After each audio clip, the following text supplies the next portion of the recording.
Good afternoon, everyone, and welcome to the Budget and Finance Committee meeting for the City of Franklin. It is Thursday, February the 19th. I will call the meeting to order using a roll call vote. Alderman Peterson, how do you vote? Here. Alderman Caesar, how do you vote? Present. Alderman Brown, how do you vote? Present. The chair votes present also. We're all here.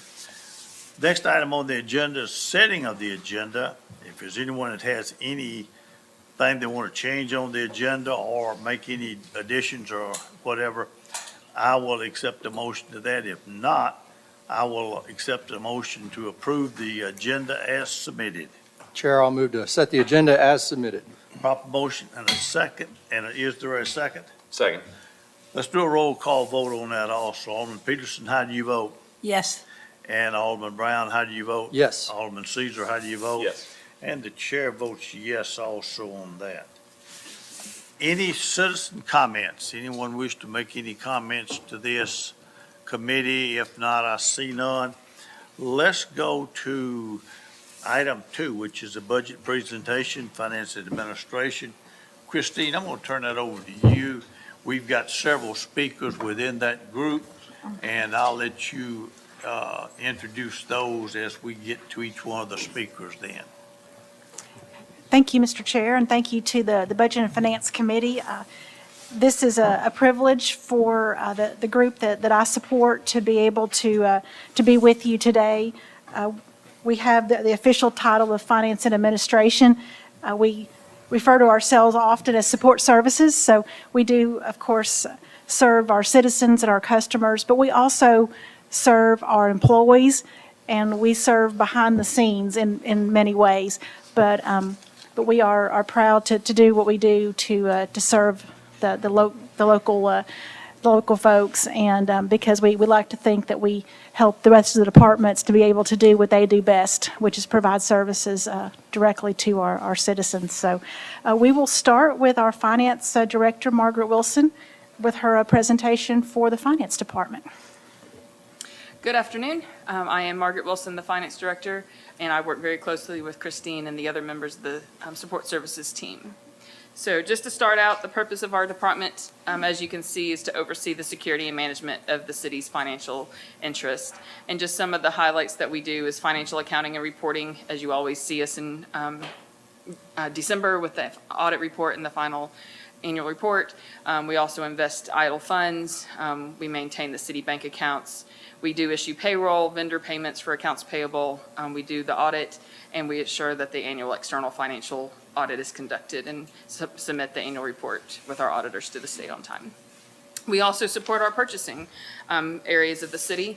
That is from beginning of requisitions all the way to the contracts and purchase orders to receive what we need to for the city. That could be on-call contracts, gators, vehicles, you name it. If it needs to go through purchasing, that's what we also do. A few accomplishments from this year: we did receive no audit findings in our fiscal 2025 audit. Each year we have at least one GASB statement that we have to implement. This year it was GASB 101, which dealt with compensated absences. So we got that implemented successfully. Our analysts do continue to learn and document various processes as they cross-train within our department, along with cross-training with purchasing. We are still managing the transition. We are currently still seeking a purchasing manager, so we have some big shoes to fill there. And then we have updated the requisition portal through purchasing with IT's help. Here is our current organizational chart. As you can see, we have 2 financial analysts and a lead financial analyst who report to me. Then we also have a financial manager who has an analyst, the payroll specialist, and our senior AP specialist, and then our purchasing manager with our 3 procurement officers underneath. On the next slide, you do see a proposed organizational chart. The one thing we are asking for this year is what's called a contract specialist. We are actually asking to repurpose a current approved position that's not funded. That was our contracts administrator position. Right now, we have so many contracts and projects going on across the city. We need a person who can focus solely on those. The big ones right now, of course, the upcoming water plant, City Hall, Southeast Park or Pearl Bransford Park. So we need somebody who can focus solely on those projects, make sure that the accounting is done correctly. That way it takes the pressure off of our accounts payable person that can continue to do the regular AP runs, which of course is growing as well with the number of vendors that we deal with. And that contracts position will also kind of work with other departments and with the purchasing departments and especially IT and law to help with manage the ongoing contracts with software, like I said, on-call contracts, all those. So it's not just construction. It's going to be a broad base that we're asking for to help kind of level out the duties amongst the rest of the accounts payable and finance team. As you can tell, our personnel budget is going up by 2%. Then our operations is just with the interfund transfers, and without the interfund transfers, we're all staying within 5%. Michael? This is where, good afternoon, Michael Walters-Young, your Chief Budget and Performance Officer. This is where we begin the departments who show their operations in two different ways. So you're going to see this a lot today. You're going to see it a little in 2 weeks from now when we do the community and economic development budgets. We use interfund transfers to account for the time, effort, and energy that the general fund budgeted departments spend on the water management fund, the stormwater fund, and the sanitation fund. When those funds are presented in on March 19th under Public Works, you'll see that there's an expense in each of their general departmental lines. And this accounts for percentage of Eric's time, Christine's time, my time, Margaret's time, all of our team's times. We review these every year. So you're going to see multiple budgets like you do in 26 right there that the expenses are negative. And that's because we put all of the interfund transfer in operations. So this year, for clarity, we wanted to also add the without interfund transfers so that you know that to run the finance department, it really costs $1.9 million. But on the bottom line, it's going to show 1.66 because of that interfund transfer. Thank you. Once again, this is the one program enhancement request that we have this year. Our contract specialist, that number is not just the salary, it's the salary and benefits and everything included. And just in summary, as it says, we are poised in 27 to continue the role of supporting the various boards and departments across the city. And we are very proud that this is our 34th consecutive year for the Certificate of Achievement Award for our annual report from the GFOA, the Government Finance Officers Association, and once again with 0 audit findings in FY25. And I'll take any questions. I do have one. The contract specialist, go back to your total budget. Does that, one more, you only show a 2.1%. Am I misunderstanding that? Where is your contract specialist? So it's currently it's not funded. Not funded, okay. And so the That's request where it is, and it's actually not funded anywhere in the city. Okay. It is in the organizational chart of the law department currently. This position started in administration, moved to law. The request is to actually reconstitute it, take it off of law's organizational chart, add it to finances, and fund it. But it is currently an unfunded position overall. And if I may give background, Margaret, our finance director, did reach out to the city attorney when she was contemplating this request because this position, while it has been vacant or unfunded within the law department for a couple of years now, certainly Margaret had no intention of asking for something that would impact the law department's plans. And so the city attorney was supportive because this is a new job. The job description has been completely reworked to be more of a financial support with contracts. And of course, with accounts payable type work, accounting work, it's not a paralegal or an attorney type position anymore. Just a question on interfund transfer. How do we figure that percentage each year? Is that, I mean, Do we time sheets? Do we audit a period of time? How do we figure the percentage? So the interfund transfers, they occur over 10 departments, and each department is reviewed annually on a different metric. So the largest interfund transfer you're going to see in the next budget, which is billing and licensing, 90% of their activity and time is spent issuing and collecting monies for our business type activity funds. So they have a very large offset, and we look at actual, appropriations of time spent, cost of the bills, et cetera, et cetera. So there's a large spreadsheet for them.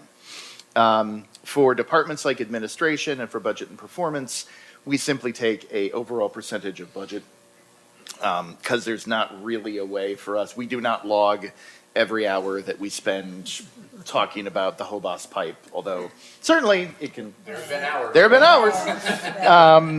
But for others, it's number of work orders. It's, for communications, we'll look at number of posts and press releases. For IT, it's again, work orders, tickets, time spent, HR, number of requisitions, et cetera. Our management fellow, Sky Gerhardt, is working on that update as we speak. And we have not, but we're happy to certainly, we don't do it every year, but we're happy to certainly provide that spreadsheet and that basis as an attachment in a future meeting, if you are interested in perusing. Greg? Just a quick question of clarification. I think you said this, that we've always made these transfers. Correct. We're just reporting them differently on this slide. On this slide, Yeah, right. okay. And so, This isn't a new accounting metric. It's not a new accounting No. method. It's correct. always And been done. it's very standard. We are very conscious of not ever being perceived in overcharging.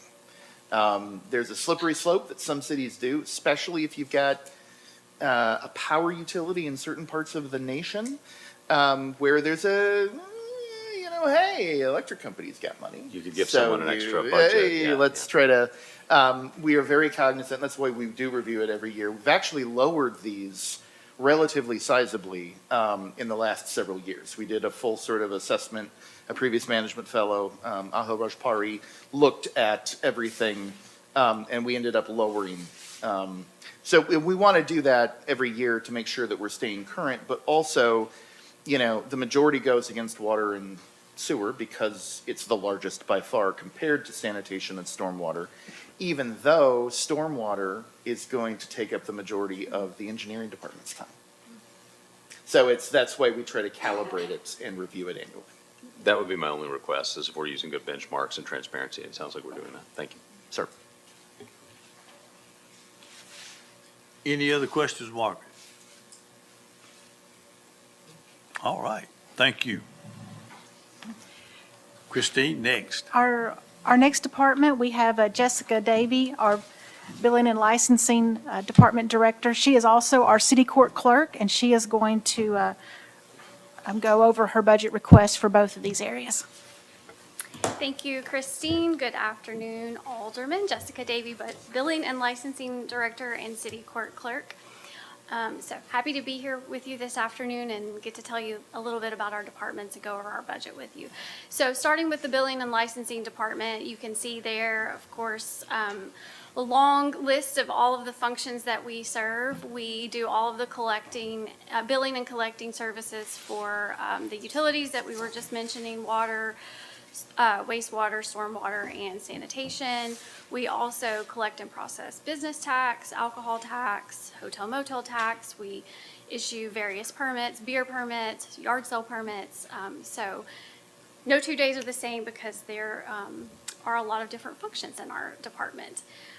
Then moving on to our organization chart, you can see there the left-hand side of that is the billing and licensing team. We have our customer service function, our billing function, and then our accounting team, financial techs team that handle the reconciliation pieces and of the revenue. And there are no proposed changes to the org chart this year.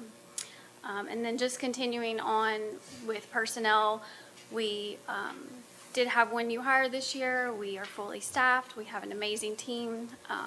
Can't say enough good things about them, but there are no requests to make any changes to that this year.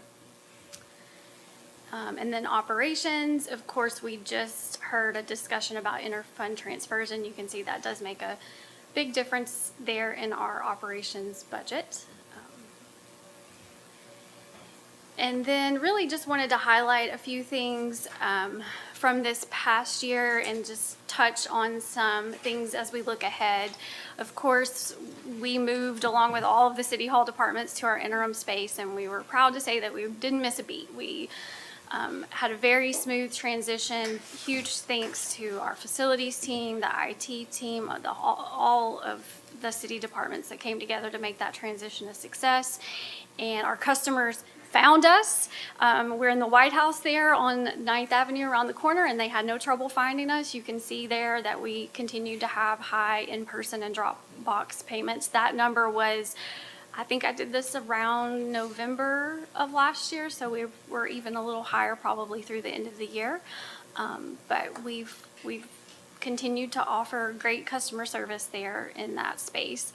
And then one of our biggest metrics is the call volume and just the performance that we can kind of gather from that. You can see again, through mid-November, we were at about 33,000 calls. I projected 37,000, and I think when I looked it up this afternoon, I was like 36,700, so it was pretty close in my guess. Yeah, so we enjoyed all of those opportunities to talk to our customers and assist them with their questions. And then just to touch on what's ahead for us, you know, we're always looking for ways to make sure that we're being innovative and offering exceptional service. And one of the things that we're excited about is launching an online beer permit portal. I mentioned this at Beer Board briefly earlier this month, but we're getting ready to move away from paper applications to an online application for both business and special event permits, and we will also be able to collect the $100 annual privilege tax through electronic payments. I think that will be well received from our business owners and our special event organizers who come to us every year to get those permits or pay those taxes. So we've had a great year, and we're looking forward to another great year next year. So I will move on now to City Court. So the purpose of municipal court is, of course, to provide access to the court system, be effective and efficient in processing the city ordinance violations. We take great pride in that last sentence there, that first paragraph about promoting public confidence in the court system. Most people don't come into contact with the court system unless they have jury duty or get a traffic ticket. So we may be the only opportunity that someone has to really get a feel for what happens in court, and we take that very seriously, and we want to make sure they have a good experience and that we can be efficient, and we call ourselves the friendly court. Even though they're not always thrilled to be there, hopefully we can make it painless. And then Judge Bourne is finishing up actually her 4th year with us as City Court Judge. She's been a great partner in all of those goals. She does a great job of educating the defendants when they come to City Court, so hopefully it feels like it was worth their time, and she is going to be seeking reappointment in 2026. And then on the organizational chart for City Court, you can see there on the right-hand side, I think we are calling that salmon colored there. And the next page, there is a proposed change to that. I will get into that a little more in detail when I get to my program enhancement request, but there is a small change to our org chart. Then moving on to personnel, we are a small but mighty team with 2 full-time and 1 part-time employees, and we are requesting to add 1 position and reclass 1 position this year. Operations-wise, you will see that our budget was nearly slashed in half this year, but that is because we implemented a new case management software system, and we went live with that, and so now that's moving into the maintenance phase. So that budget will move out of the core budget into the IT budget. So that's why you see a big move there. Yes, Michael? This will not be the only department that you see that happen to, and when IT presents next, you will see some increases in their budget. It's our standard practice that if a department, the first year of implementation, the software costs are appropriated or the licensing costs are appropriated in the department. And then the maintenance, because it's managed by the Information Technology Department, gets budgeted in IT so that they can keep a tighter handle on the voluminous numbers of, solutions that we implement in order to try to improve efficiency in the organization. All right, thank you, Michael. So then moving on to our two program enhancement requests. The first one is to add a full-time deputy court clerk. I mentioned we have two full-time employees. One of those is our chief deputy court clerk who serves as essentially office manager and supervisor. And then one full-time deputy. We are asking to add a second full-time deputy court clerk. You can see I put some numbers in there just related to the volume of citations and the workload increase that we've seen over the years. It continues to go up. I think my projection was a little high here. We did see a slight decrease in the monthly citations toward the end of the calendar year last year. So we're probably more on track for around 7,500 to 8,000 citations at the end of this fiscal year. It's still an increase. They may have slowed down slightly, but they're not going away. We'll put it that way. We also have 3 monthly dockets, 2 uncontested, 1 contested every month. The uncontested docket, we're seeing about 65 defendants showing up. They're lasting about 2 hours every second and fourth Tuesday. And so that is a big undertaking to get ready for that, to work the docket, and then all of the work afterwards. We also are just seeing cases are becoming more complex. We're having more attorneys representing defendants in court. Department of Safety is always changing their rules on reporting.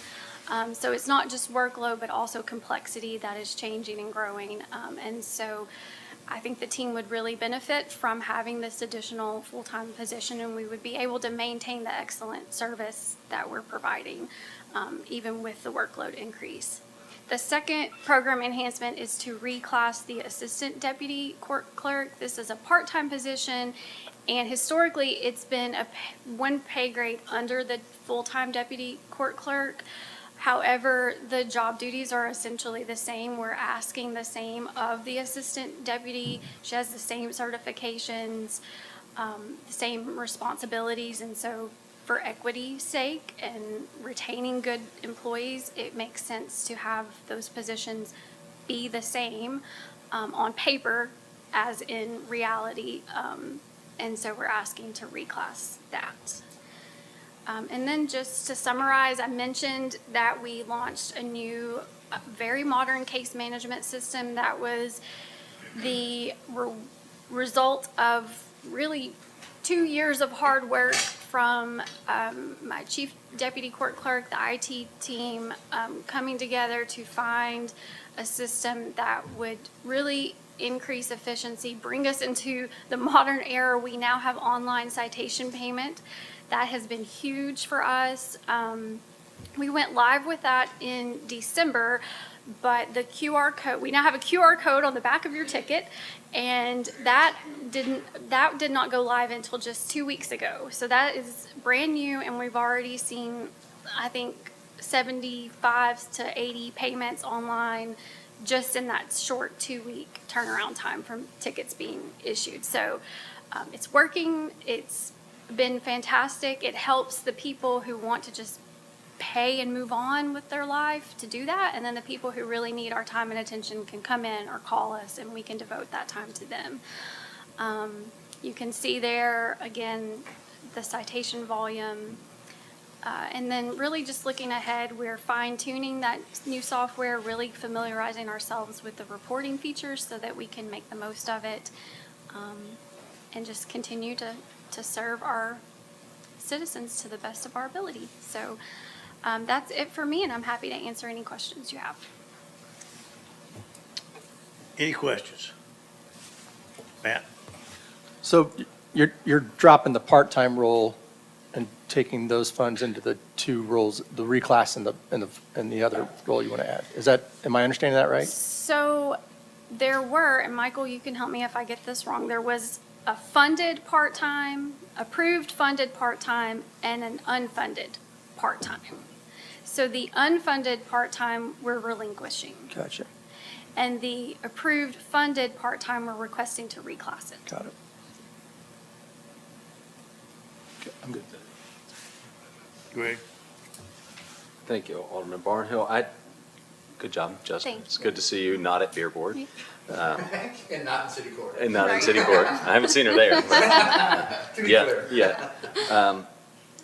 Is the part-time position that you're reclassing, essentially they're still part-time, but you're trying to level up the salary? Is that? Correct. Am I understanding that? Correct. We're asking, that they're doing the same thing as our full-time, just on a part-time basis. Are they eligible as a part-time employee for other benefits as well, or no? No. Okay. And that might be one of the things to consider. Well, obviously, I'm not suggesting or advocating for part-time employees to be eligible for full benefits, but there's a greater commitment to somebody that's a full-time employee, and we reward that with the enhanced benefits.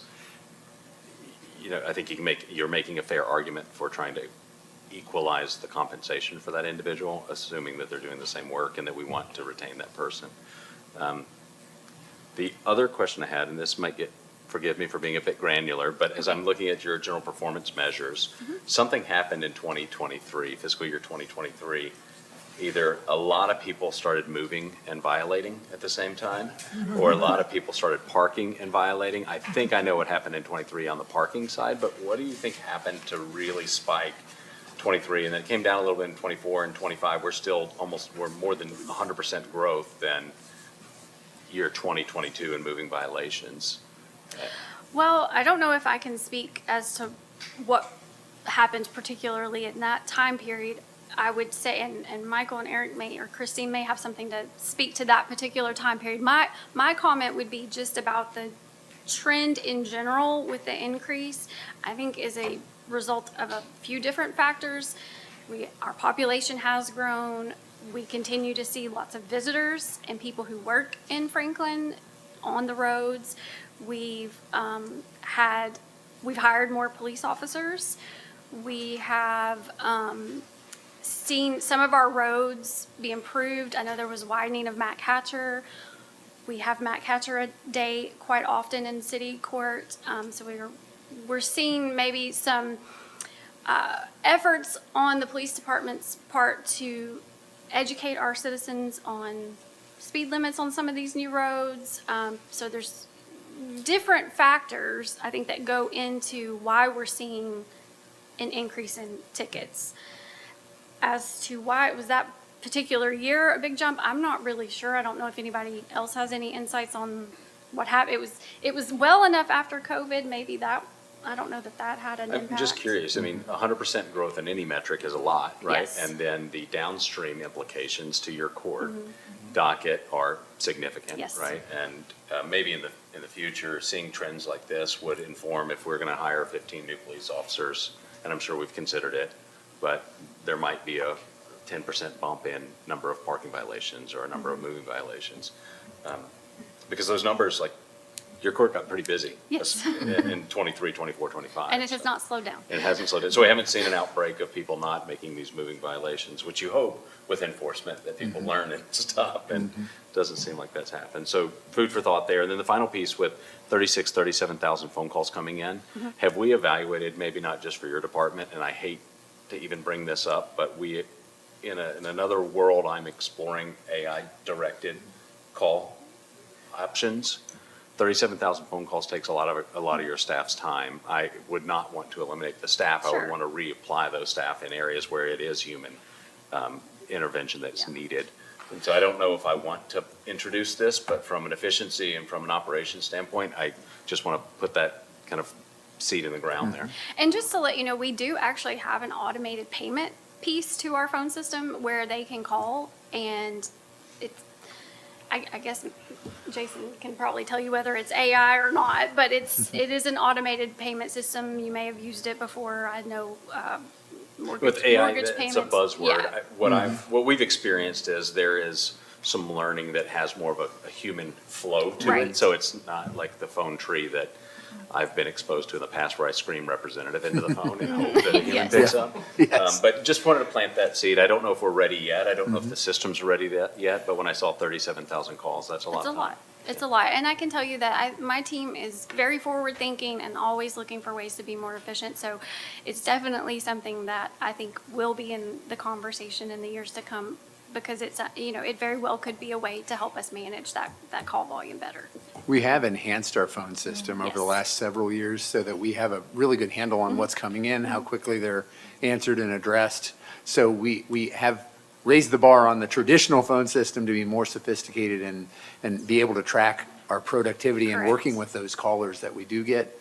But it's something to continue to look at. What's the best use of our time and what does technology allow us to do in terms of applying our folks in the best place that we can get the most impact. Yes. My experience is it's not always a one-to-one. You don't Right. replace a person with an AI solution. You enhance that person's ability to do the human elements because somebody, Jason, sitting back there, has to manage these solutions. They're not out of the box ready. And that notion is embedded in our AI policy, actually. What you just said is how we want to use AI.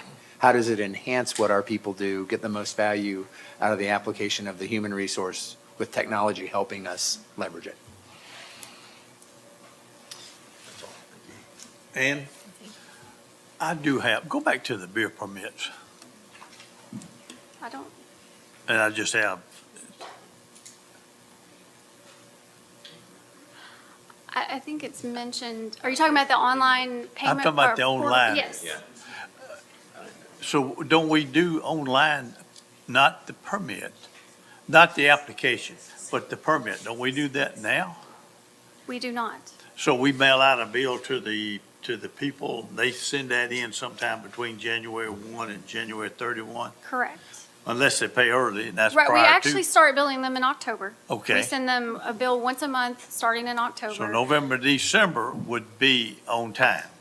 Correct. It's due January 1st. There's a 30-day grace Okay. period before a penalty applies. And then we're doing away with the online access to beer permit applications. That means that that applicant is not coming before the beer board to? No, that piece does not change. This is just how we collect the application information. So right now, it's just a paper application that they fill in and turn into our office that we then use to process and prepare the application for the beer board. Now, instead of the paper application, it'll be an online application, Okay, making it a whole lot easier, legible, because people are handwriting those applications. It's got smart technology, so it knows if you answer yes to a certain question, it might need to ask you more questions for more information. If you answer no, you get to move on to the next phase of the application.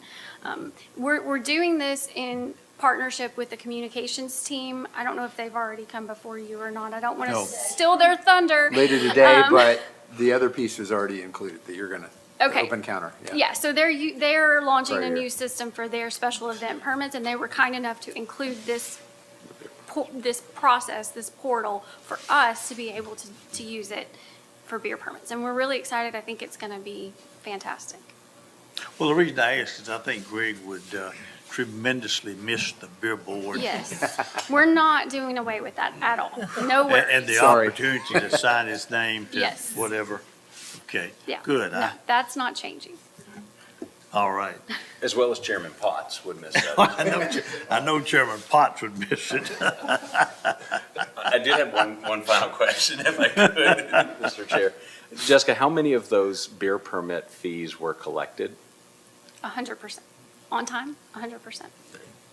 Yes, and that is a huge shout out to my team. They were tracking them down, calling, emailing, and we even called had some great interdepartmental cooperation. We called on our building and neighborhood services friends to go pay a few visits to some restaurants and have a quick little conversation with the manager and just remind them of the importance of that. So there was a lot of work done towards the end of January, but it was 100%. Because that is quite a bit different from what we had a few years ago when we That's right. were still tracking and not collecting. So, Correct. Good job. Good work. Thank you. Christine?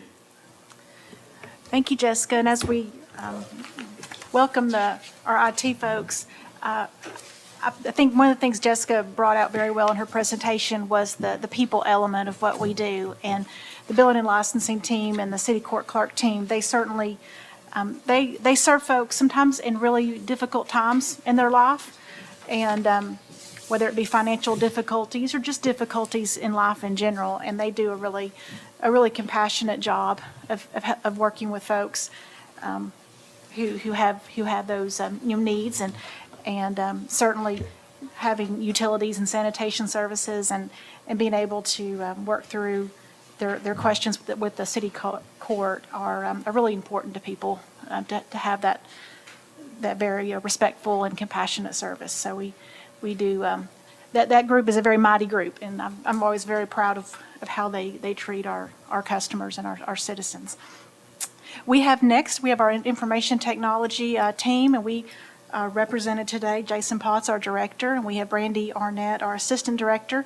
And they, I'm sure, will express the regrets for Mike Proctor, our other assistant director, who could not be with us today. And we look forward to their presentation. Christine, thank you for the introductions. We do work with one of the best teams, support services in the city. So along with, I know we have another ACA here with us today, but we do have one of the best right here. So I appreciate the talking points that came up before, and I'll probably touch on those with the AI and maybe the telephony and the call metrics a little bit later. So we'll move on. So our mission statement and vision statement, our internal IT leadership team, we focused on this last year or the year before. I believe it was last year. And that was sort of followed the group that got together at City Hall, the leadership group and the aldermen, when we did that. So we came up, we shortened basically our mission statement and really added a clear vision as well. So I've got those listed right here to provide secure, reliable, and innovative technology solutions that are aligned with the City of Franklin's goals, objectives to serve our departments and public alike. For the vision piece, to be a leader in innovation and sustainable technology, empowering the City of Franklin to deliver exceptional services and enhance quality of life for all through smart, secure, and forward-facing IT solutions. So a few of our accomplishments over 2025 that we're proud of and wanted to sort of touch on with this group here today. Brandy and I are going to sort of tag team these. She's going to touch on the first one, but I wanted to comment on that. If you notice that 7677 went down from last year, and I would like to give a little credit to our customer support team, which we have a dedicated trainer that puts on different sorts of training sessions throughout the year for city departments based on, requests, whether it be, new technology relating to AI, Copilot, any specifics relating to that. So I'd like to think that's the reason that some of these tickets are going down from a technology aspect, but I'll pass it over to Brandy to.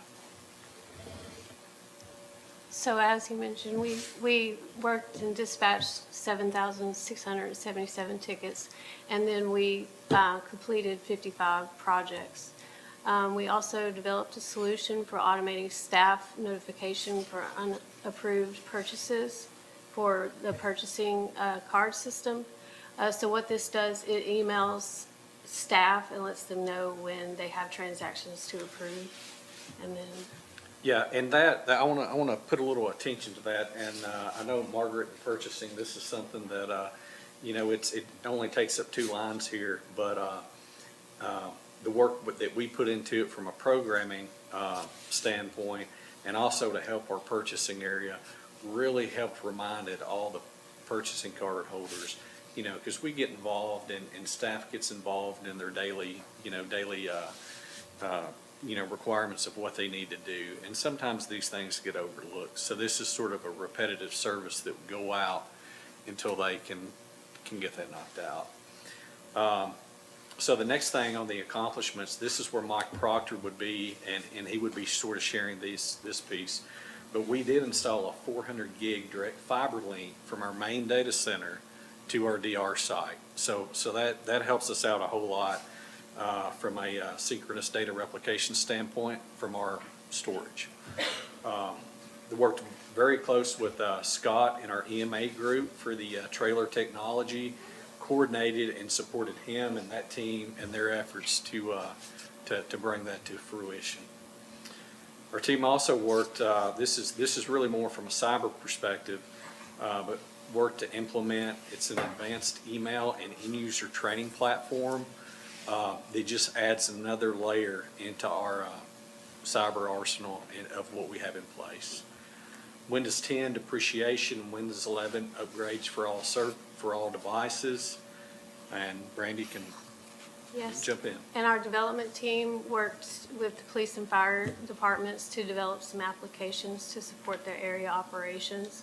Some of those are crime scene stats, traffic stats, daily rosters, drone mission logs. We also created an HR retirement request portal that allows employees to request data regarding their retirement eligibility. We did an in-house wire transfer fraud training. And then we implemented a 3GIS software solution, which manages the city's fiber assets with the GIS system and replaced the paper maps. We updated the zoning and Envision Franklin maps, and those are located on the planning and sustainability section of our website. And then we successfully launched as Jessica had mentioned, the new court software solution that gives online payments capabilities. And we supported the implementation of MyCOI, which is the managing the certificate of insurance for risk management. So I'll touch on two, going back just a tad bit to the 3GIS fiber solution that we did put into place. This is a really, really big platform for us. So we've been fortunate enough over the years, starting in around 2004, 2005, to be able to put our own fiber in the ground around the city. So every city intersection where we have traffic signals, which is approximately, depends on if you ask City Engineer Paul Hosen or our traffic engineer, David Chang, I think, we're going around 130 to 132.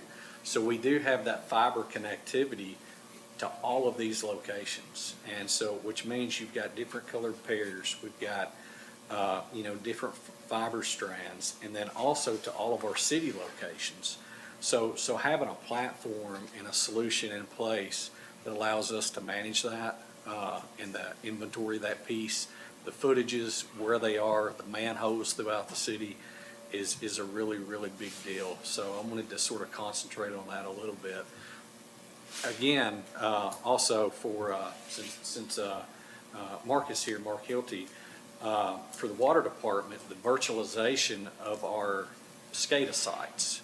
And I'm sure you've heard Michelle talk about SCADA a little bit, but so there's 3 of these different sites. So what we did, we were able to take that and virtualize it.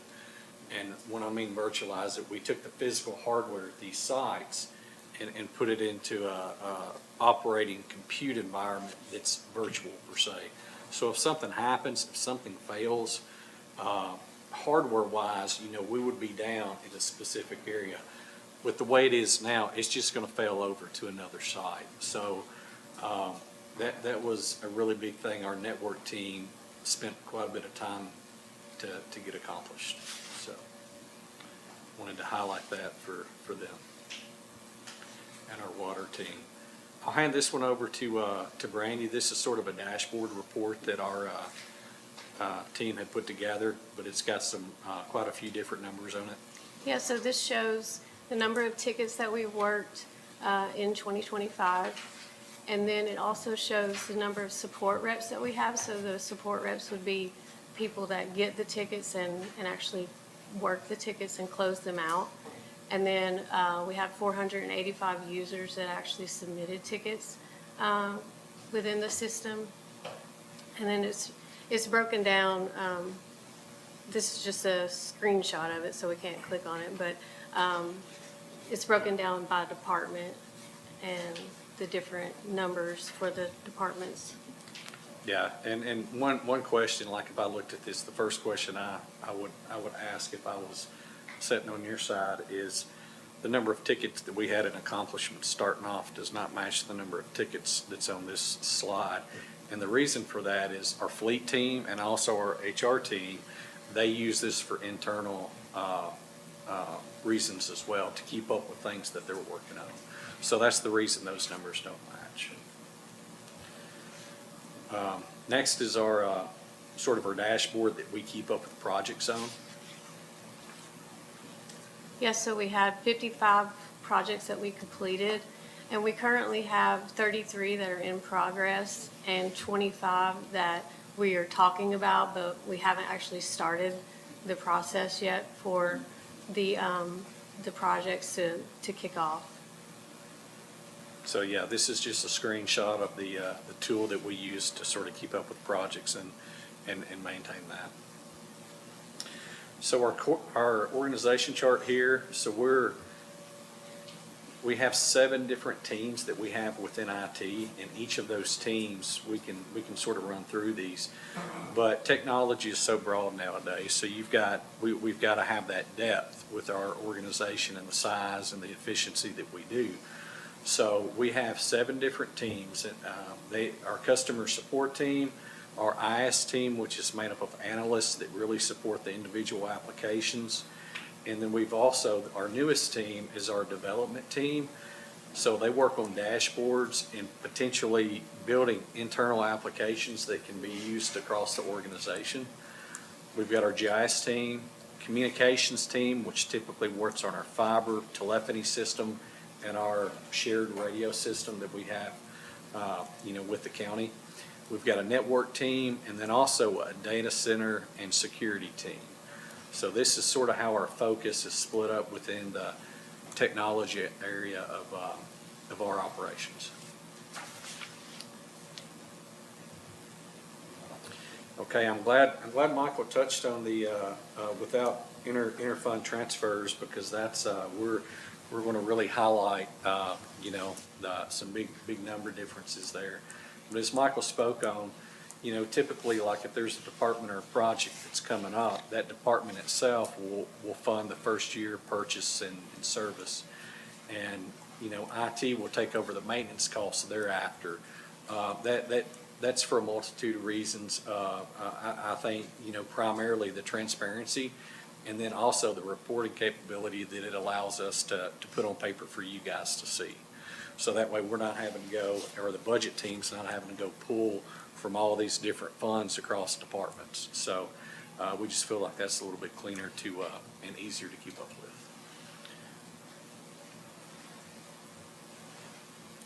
So I'm going to jump down to our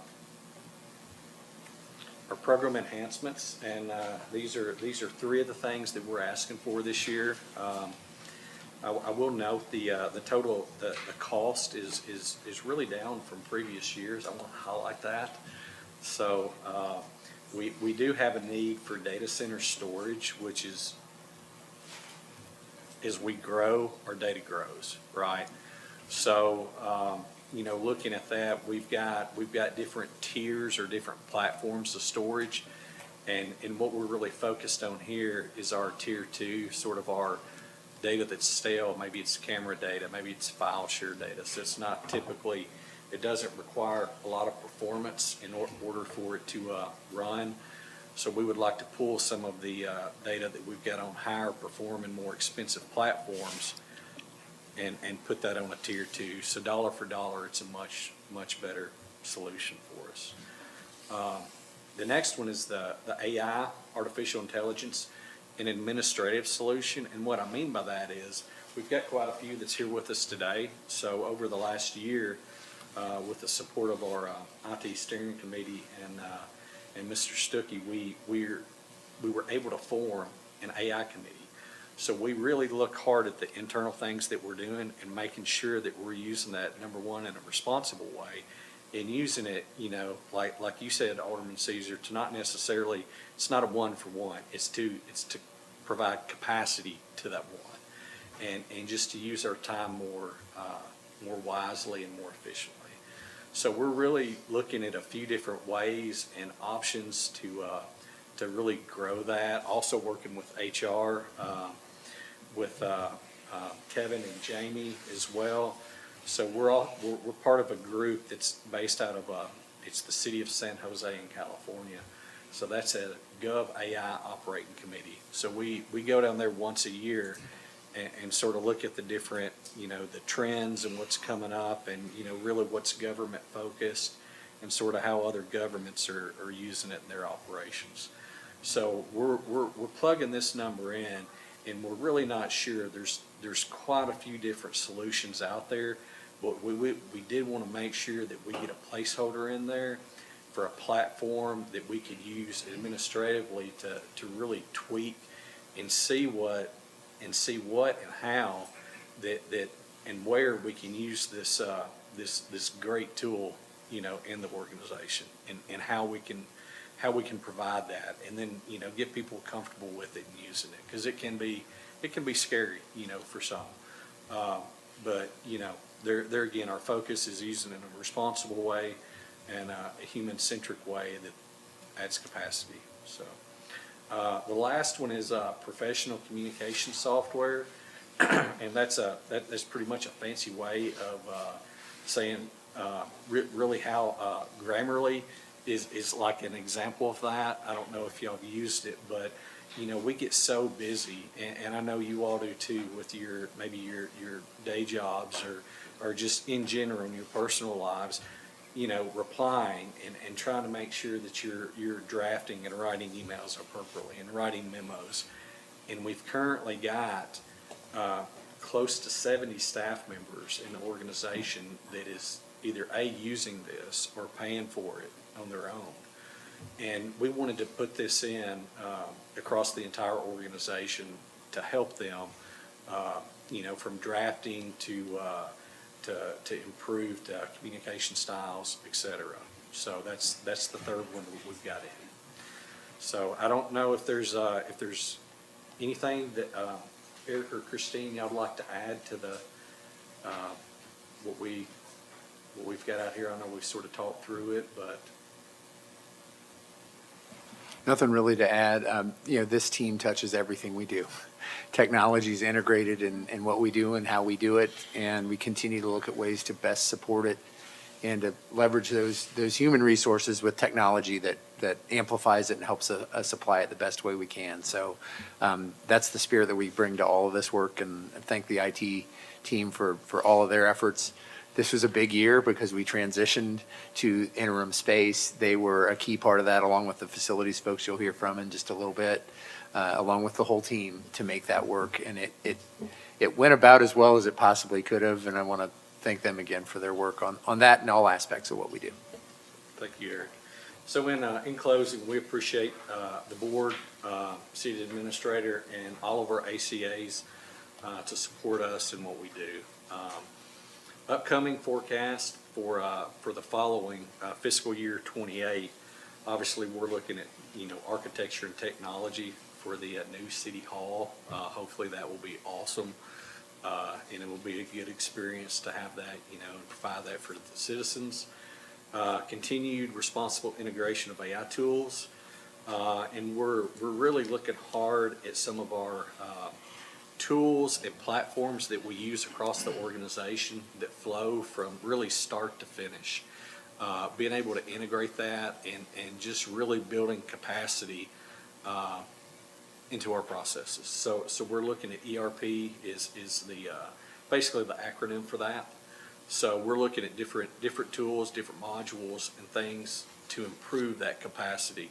We've operated, we've seen Franklin change, and personally I've seen it change since I started in 2002 up to today.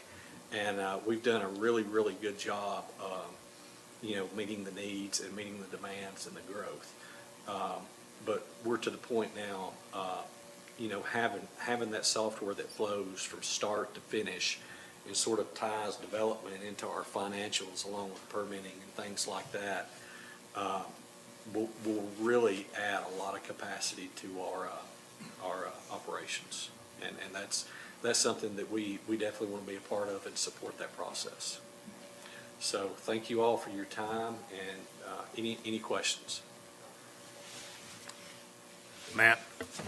I somewhat expected sort of tail end of fiscal year '27 to see a resource bump for City Hall. Are we anticipating using external resources for that? I would assume that'd be a draw on your team at that point, installing, getting systems set up and all of that. I've built out 3 spaces with 500 employees myself, and I know what it took for the team to do that, so. Right. We're looking, we're actually, for a lot of the internal cabling, things like that, we will be using consultants to do that. And we're working very close with the, I'm not sure the acronym, Mark, for just the new City Hall team. I know Mark, Kelly, Jamie, and everybody else that's on that team.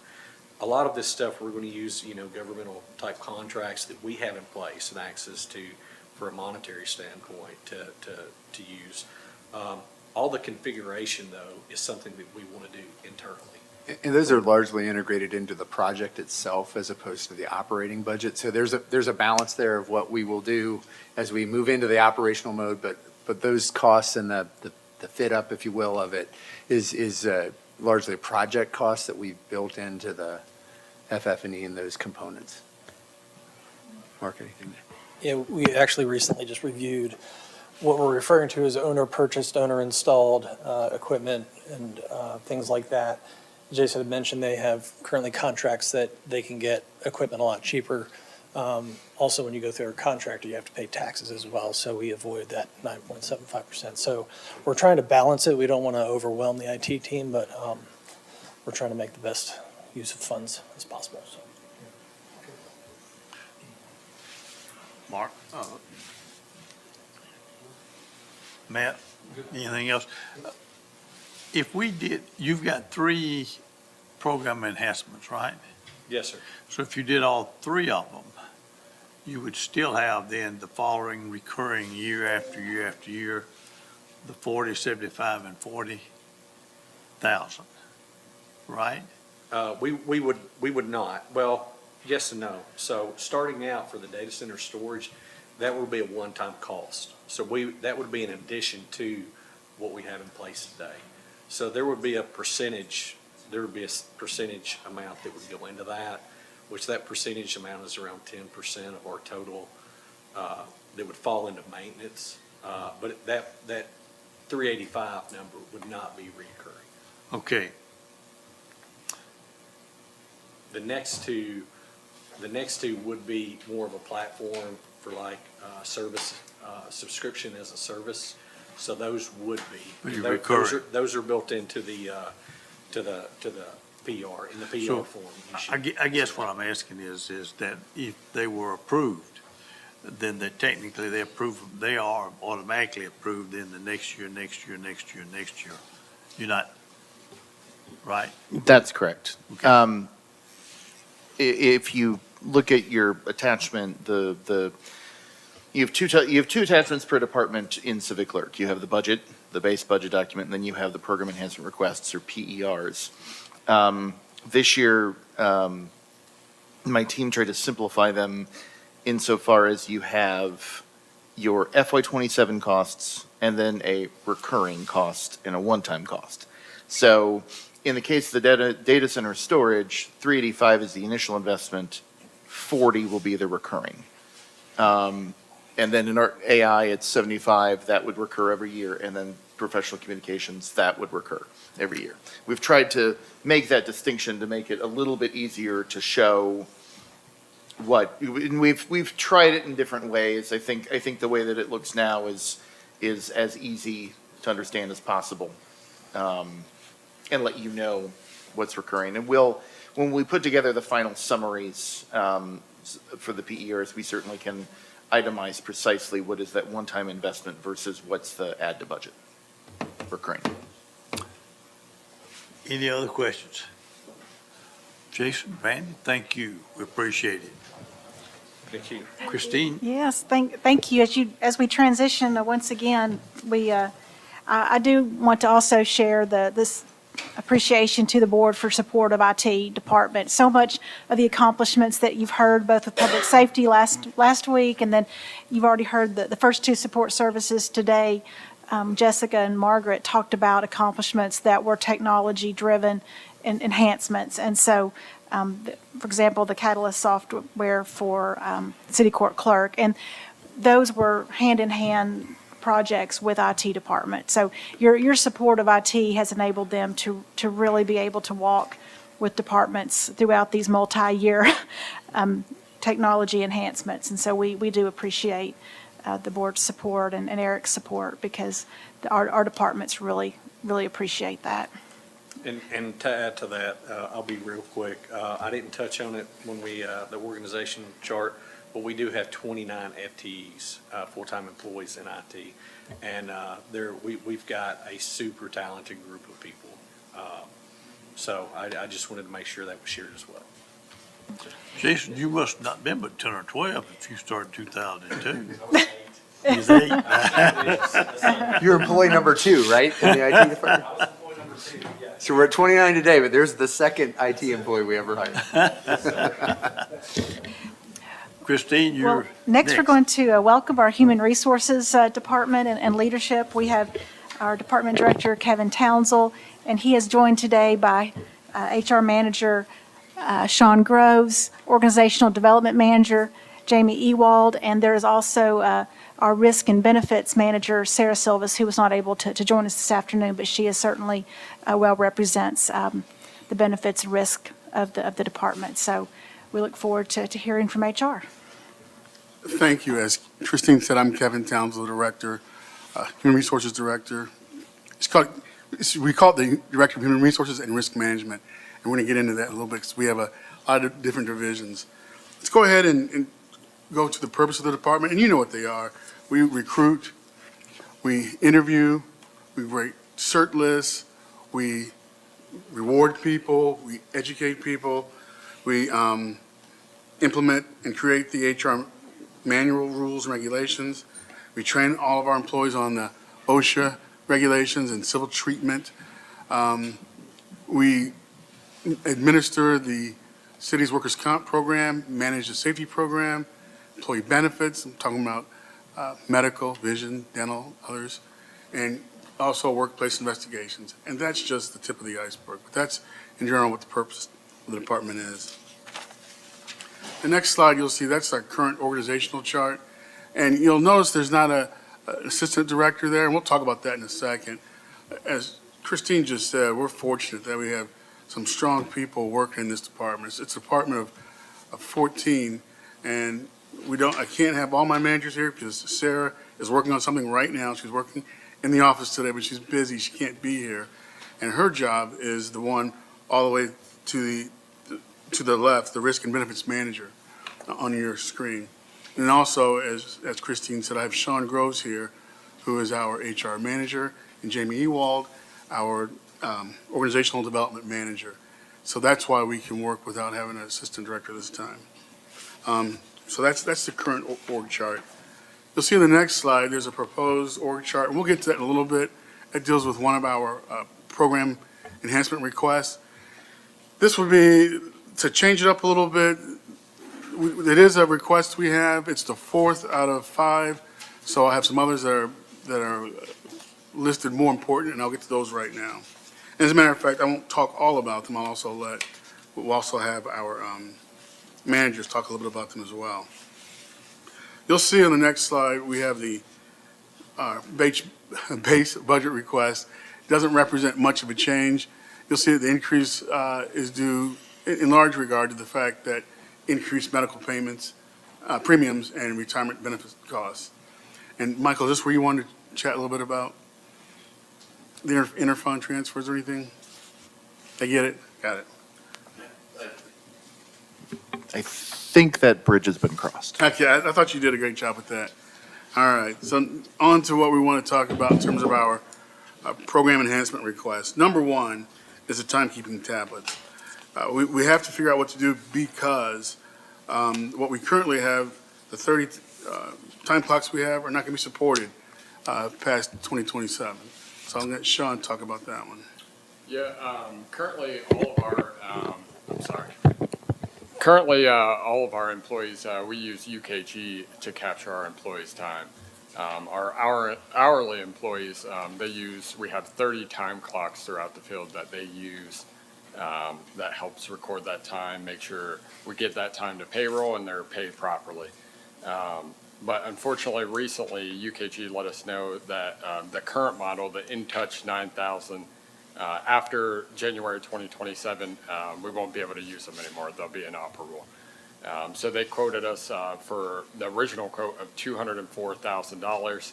And so we started looking at other options that would be more financially responsible, something that we could make work.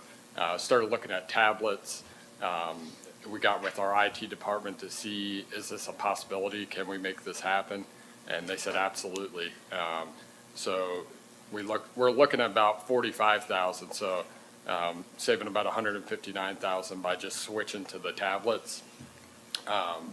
And then that also helps us avoid being locked into a certain vendor. So we're not locked into UKG if we ever make the change, and there's no years down the road, hey, you have to get more time clocks because they're now years have went by and those are not operable.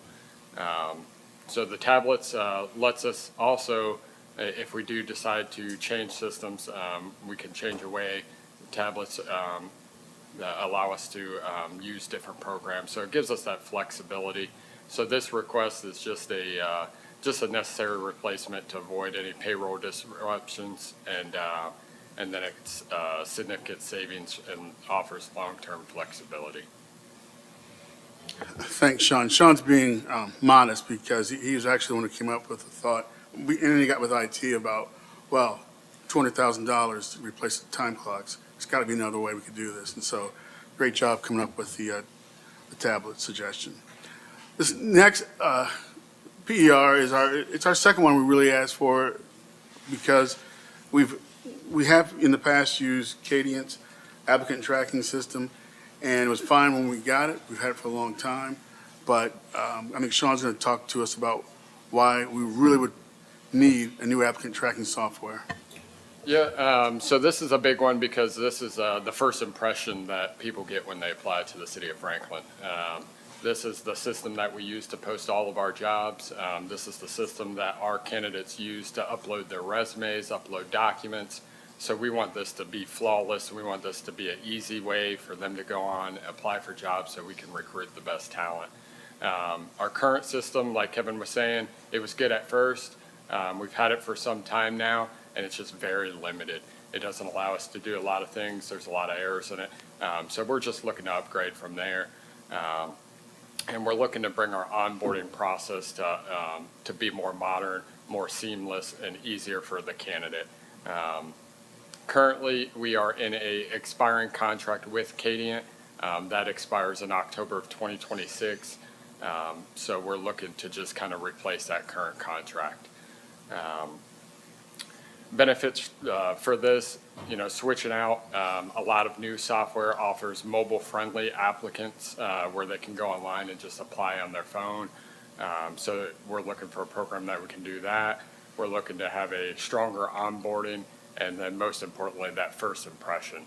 That first impression is everything to attract good talent. So we want to upgrade our software so we're able to do so. And this will also help us improve compliance tracking and reporting. And then this is just an investment in workforce efficiency, and this will help us be competitive when recruiting the best talent. As you can imagine, nothing that was, what we're able to do now with the new applicant tracking software was not even thought of when we first had Cadient. It's just totally changed. All right, the next one we have is, I'm fortunate to have up here with me Jamie, the Organizational Development Manager, because right now she's working solo and doing what she does. So she's going to talk about why we'd really like to have, this is our third PER, is an Organizational Development Specialist. Good afternoon. So as you well know, organizational health and operational excellence are two new components of the strategic plan that you have put forward. This position is meant to support both of those efforts. I will say first, there are many, many people that work very hard on all of the efforts in our strategic plan, including organizational health and operational excellence. Many of them are in this room and around this table. But out of 800 employees, there is currently one person who is solely dedicated to those efforts. And in my opinion, if you want to achieve and exceed the expectations and the goals that you put forth in this strategic plan, it will require more than that. So what are some of those objectives related to organizational health? Some of the things that fall into this realm are succession planning, improved performance management systems and philosophy, leadership and management training and development, overall employee development, recognition and appreciation, recruiting and retention. And as we discussed last week in the BOMA meeting, they also include issues of accountability, meeting management, interdepartmental cooperation, and process improvement. And with all of those things, and even other things that we've talked about, like even AI, there are efforts related to change management that go along with all of them. They're not just a new system, it's also how do we communicate that, how do we get buy-in, how do we ensure that inertia doesn't, things don't drag us back to what we're used to. And so that takes considerable effort and focus to do successfully. So what does success look like? What is our overall goal? We really want to achieve higher employee engagement and increased efficiency, and there is overwhelming evidence to support the position that higher engagement will lead to higher performance. Eric mentioned last week in the BOMA meeting that McKinsey, which is a leading management firm, a management consulting firm, recently, just in January, published a new report that specifically linked organizational health to public sector performance. So sometimes we talk about organizational health and we wonder, how does that relate to us specifically? So this report was dedicated to looking at public sector work. And the key finding was as follows. Within the unique constraints of public sector work, organizational health is one of the most controllable drivers of public sector performance. Improvements in organizational health are associated with stronger citizen satisfaction, service delivery quality, operational efficiency, financial outcomes, and also public trust. So organizational health leads to a high-performing organization. So that's what we can gain, but it's also worth considering what's at risk if we're not successful. And you are the Budget and Finance Committee, so I'd like to try to quantify this for you in terms of dollars and cents. Last year, the American Journal of Preventive Medicine studied the cost of employee disengagement and burnout in the United States. They found that the cost to be between $4,000 and $20,000 per employee per year, depending on the level of position. So for the purposes of this illustration, let's just go in the middle with $10,000 per person per year. We don't have a 2025 disengagement rate for the city of Franklin because our survey methodology changed slightly, but we do have a disengagement rate for 2023. So taking that engagement rate, which was 18%, and I will say that is a very good rate compared to national averages, but at 18% of our overall employee population at $10,000 per person, that is a cost to the city of $1.4 million per year. So this PER is asking for a new position with a salary of $78,000, and I would submit that that is a great return on investment to solve a $1.4 million issue. On its own, though, this position will not solve all of the problems, but it will get us much closer. And when we do, we will perform better, and that means we will be able to deliver better services to our community, which is the whole purpose of our organization. So, thank you. Thanks, Jamie. And we'll go on now to the fourth one. That's the HR and Risk Management Assistant Director position. Previously, the city did have an Assistant Director position that was later reclassified to the HR Manager position. We put it in here now as a program enhancement request as an option if we wanted to have a structure that would put that back like the rest of the departments have, like a lot of the rest of the departments have. And then we go to the fifth program enhancement request, and this one is very clear that this is not something we're asking for this year. We put a note on here, it's FY 2028, and that's just a placeholder because we don't know exactly when we're going to request that really happens.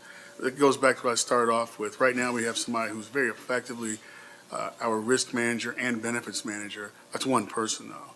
And then that one person conceivably could retire as early as FY 2028. But there is no desire for that to happen, nor a suggestion that that's definitely when it's going to happen. But I wanted to put it as a program enhancement request because it should be on our radar. That's something we will need to do. We won't easily be able to find somebody who can wear both hats going forward. So those are all of our program enhancement requests. And now, in summary, you see there are a lot of bullet points about what we want to continue doing. And I won't read them bullet by bullet, but simply we want to conduct a public safety compensation study resulting in, well, that's what we've done, resulting in new pay scales for police and fire. We targeted the 90th percentile along with salary increases to existing staff. That's what we've done. Jamie talked about the fact that we've done the Intergage survey a few years ago. We did it now. That's something we'll be doing going forward, but right now we successfully just completed that, and we're explaining now what those results are. We've, and again, what I need to point out is we've developed in-house promotional process for both fire and police. Why is that important? Because that's something that most municipalities have to outsource. You got to find an entity that comes in and does it, and they're rather expensive. Low end, $28,000, high end, $78,000. We've spent that in the last few years for promotional testing. By the fact that we've got an HR manager who just a few years ago was a police officer, Sean was able to see what we were doing and say that, you know, we can do this in-house. And that's what he's done is he's developed a program for both police and fire in-house through promotional process. So we're saving a lot of money because of that. And that's something we're going to continue doing. Try not to read it, that's why I'm jumping around. We've hired the largest recruit class for the Franklin Police Department, bringing in 14 new officers. If we go to the next slide, we talked about the city's increased the 2017 457 matching plan from 2% to 3% with immediate vesting. We've implemented an updated pay plan. I discussed that. We continue to utilize the request portal for employees considering retirement. I think that's something that the IT department mentioned. It's a department that we're working on all cylinders. We're fully staffed. We're very proud of how we're able to support the employees here at the City of Franklin. And so that's our report. Are there any questions? Matt? On that specialist role, I would just say, I read in there it would support the generalist, HR generalist, and that I would just say, if we believe that return on investment is there, we believe that role is important. It's one thing if that role can inform or, have a role in making and improving an HR function, but I would say it should probably be a fully dedicated role to that organizational role. There's a lot of things that could come out of that HR generalist that could really weigh down and task that specialist role. And so I would just say if it gets funded, it probably ought to be focused and dedicated to that function. And that's my 2 cents. Thanks. Greg? Mine was a little bit more on the org chart, the question around moving the administrative assistant from above the 3 managers down into the HR manager department. Is that to suggest that admin will only serve at the human resources department, or will they, so I guess the root of the question is, will that admin role shift as far as role and responsibility, or is it more of an organizational realignment? It's an organizational realignment, but it does have the capacity to serve every division of human resources. Okay, that would be my only question, because I know that there is a great deal of paperwork that requires an administrative assistant to properly help kind of grease the skids to keep the HR function rolling. Just making sure that in 2027, you don't come back and ask for an admin assistant, in the risk and benefits and another one for org development. And unless that's needed, and if that is, let's go ahead and talk about that today. Right, no, that is not the plan, and I see why you say that. Yeah. So it would be housed there, but the way we do it is those roles help out the entire department. And we probably can do even better at that. But no, we won't be coming back to ask for it for Great. the other divisions. Thank you. And any questions? Let me say One one more. other Go thing. ahead. Thank you for bringing the time clock solution. It's $159,000 savings. We don't hear savings a whole lot in government, and when we do, we don't celebrate it enough. So the only question I have on that is the 45,000 shows up as an ongoing or a subscription service. I'm assuming there's a capital component, and I'm looking at the budget and finance. No, where is it? Not the budget and finance, the HR PERs. It showed up under operating expense of 45,000. I assume there's the tablets are a capital expense, and that there's some subscription with it. Well, we did increase our capital threshold a few years ago. We modernized that to 50,000. So it would be while they will last more than 1 year, it doesn't meet our accounting standard for capitalization. So it is requested in the correct manner, but certainly we have other operational expenses that have useful lives that go on past a year. But as costs became more expensive, we had smaller items that were tripping over that capital threshold when it used to be 25,000. And so we did raise that in accordance, and that's something that's a standard now is, on occasion, raising those capitalized dollar amounts. But certainly, this would be something that would last more than 1 year. It's just not considered capital. It's fair, as long as we don't bump it over that 50,000 mark to make it capital, I'm good with that. Thank you for saving the 150 to keep it on that line. And just to make sure I said it accurately, yes, he's done that to save that amount of money. Let's not forget that for fire promotional testing, that's probably 78,000 he saved. For police, that's probably another 45,000 he saved, so. Thank you. Thank you. I want to thank our HR team, and certainly the 14 folks in HR do support almost 800 employees. So that's a heavy lift that they are very important to employees, both as we were talking about customers who have good times and not so good times. Certainly employees have various needs, and we appreciate the 14 folks in HR who serve in that role. We will conclude our support services departments with a very, very important team here with our project and facilities management. We're glad to have Brad Wilson, our facilities manager, and we have Clint Bogle, our facilities supervisor. Both of them work very closely to support all of our employees throughout the city. They are, I consider, a 24/7 department, a 24/7 team with all of the needs, with the numerous 24/7 departments we have. This group supports on a 24/7 basis, as well as other support services departments, but they do get those calls when there's needs in buildings and plants, and they do a great job in serving. So I believe they're ready to go, and we're looking forward to hearing from our facilities team. We're ready. And I wore a tie just for Clyde. I wore a tie just for We Clyde. don't doubt that. It's the only time y'all get to see me in a shirt and tie sometimes. That's what I was Always thinking. a shirt. Maybe not. Speaking of that, I'll just lead into, a few years ago, we demonstrated the need of taking care of our camp showers at the fire halls. Well, I just want to report, all the camp showers have been replaced. All right. All nice shower units, and the fire department absolutely loves it. So I think we've done well. So that's a good lead in, wasn't it, Mark? Mark wanted me to get up and dance. I didn't think I'd do that.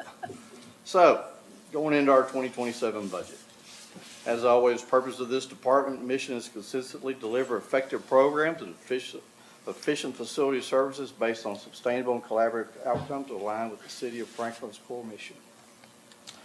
The City of Franklin Facilities Department Manager is charged to maintain the safety and cohesiveness regarding infrastructure for both staff and guests regarding all city facilities. Some of the items that we've completed this budget year were remodeling of the restrooms at the wastewater treatment plant, remodel the last camp shower at Station 5, maintenance agreements with CAT Generator, TKE and TKE Elevator. Also, sanitation, environmental service, we had an HVAC replacement. And then our staff went out to the Mac Hatcher Pavilion between Cool Springs Boulevard and Franklin Road and disassembled the roof structure and reframed the roof structure, and then had our co-op roofing company put the new roof on it. So we were able to do that one in-house. Our base budget for our personnel for 2026 is $715 and $5, and for 27 it's $746,035, or a 4.3% increase. Our operations, $1,715,000 to a 27 budget of $1,748,000, and with interfund transfers, an increase of 1.6%. A lot of that's Michael's language. I'm a little confused on that. So. You're welcome. Thank you. It worked. Our org chart has basically stayed the same. We haven't changed anything, but this year, as we go to the next page, we are asking to discuss the funding for what we're considering a lead facilities maintenance worker. It's been shown on our org chart. We've left it on there for the last few years, but we haven't been funding it as we have not had anybody in that position. As we grow, we are changing some of our setups within the facility, looking at more, as Eric and Christine, and we've been talking with our facilities department, is looking to create more accountability with our staff and how they manage certain facilities and groups of buildings. Our operations, following the closure of City Hall, our overall operations budget has decreased, particularly in areas like utilities, general repairs, roofing, and mechanical system maintenance, which were previously ongoing expenses. However, I propose maintaining the roof budget line as other facilities are aging and require increasing maintenance. Utility and fuel costs remain high and continue to rise, and the price of materials for everyday purchases are also increasing, partly due to tariffs. We collaborate with our supply chain vendors on pricing and actively seek alternative suppliers when possible. Our current vendors strive to keep prices low to sustain our partnership. Purchases for fire facilities, police, and public works are made from the facilities budget. Our department, along with others, works diligently to control our spending. Throughout the year, though, as we've just gone through the snow and ice, unexpected issues arise that require funds for repairs or replacements, but we aim to manage these unforeseen expenses as effectively as possible. Not looking for any capital budget request at this time.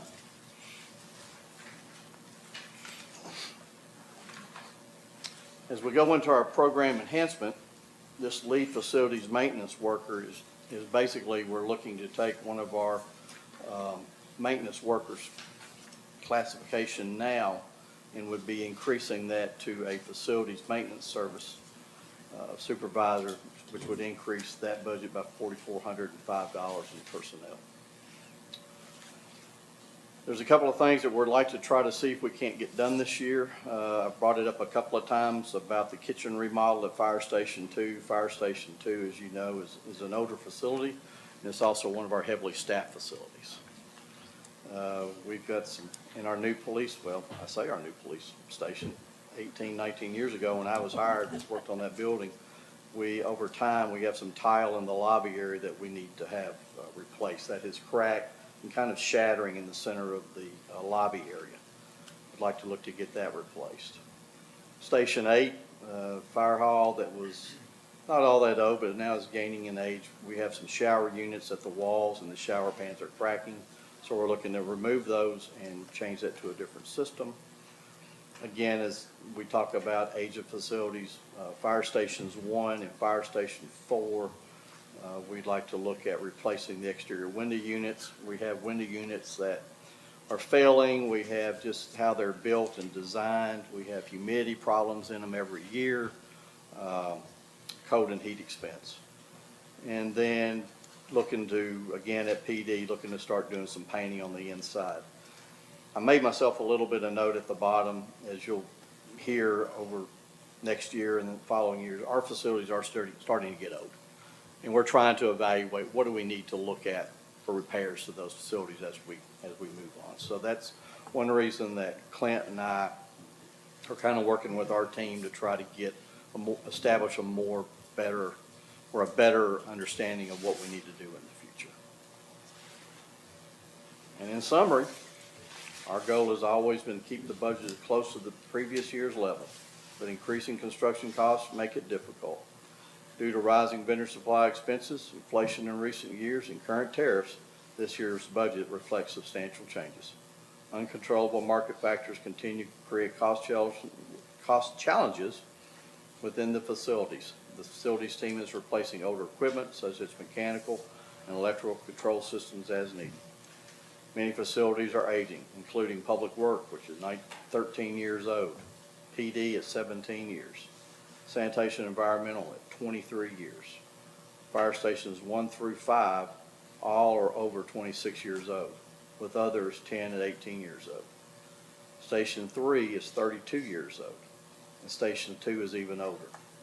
Mostly still using original materials and equipment. As always, we use the allocated funds prudently and seek to save money wherever possible, and we continue to thank you for allowing us to do that. Where is stations 2 and 3? 2 is at 907 Murfreesboro Road. The former house.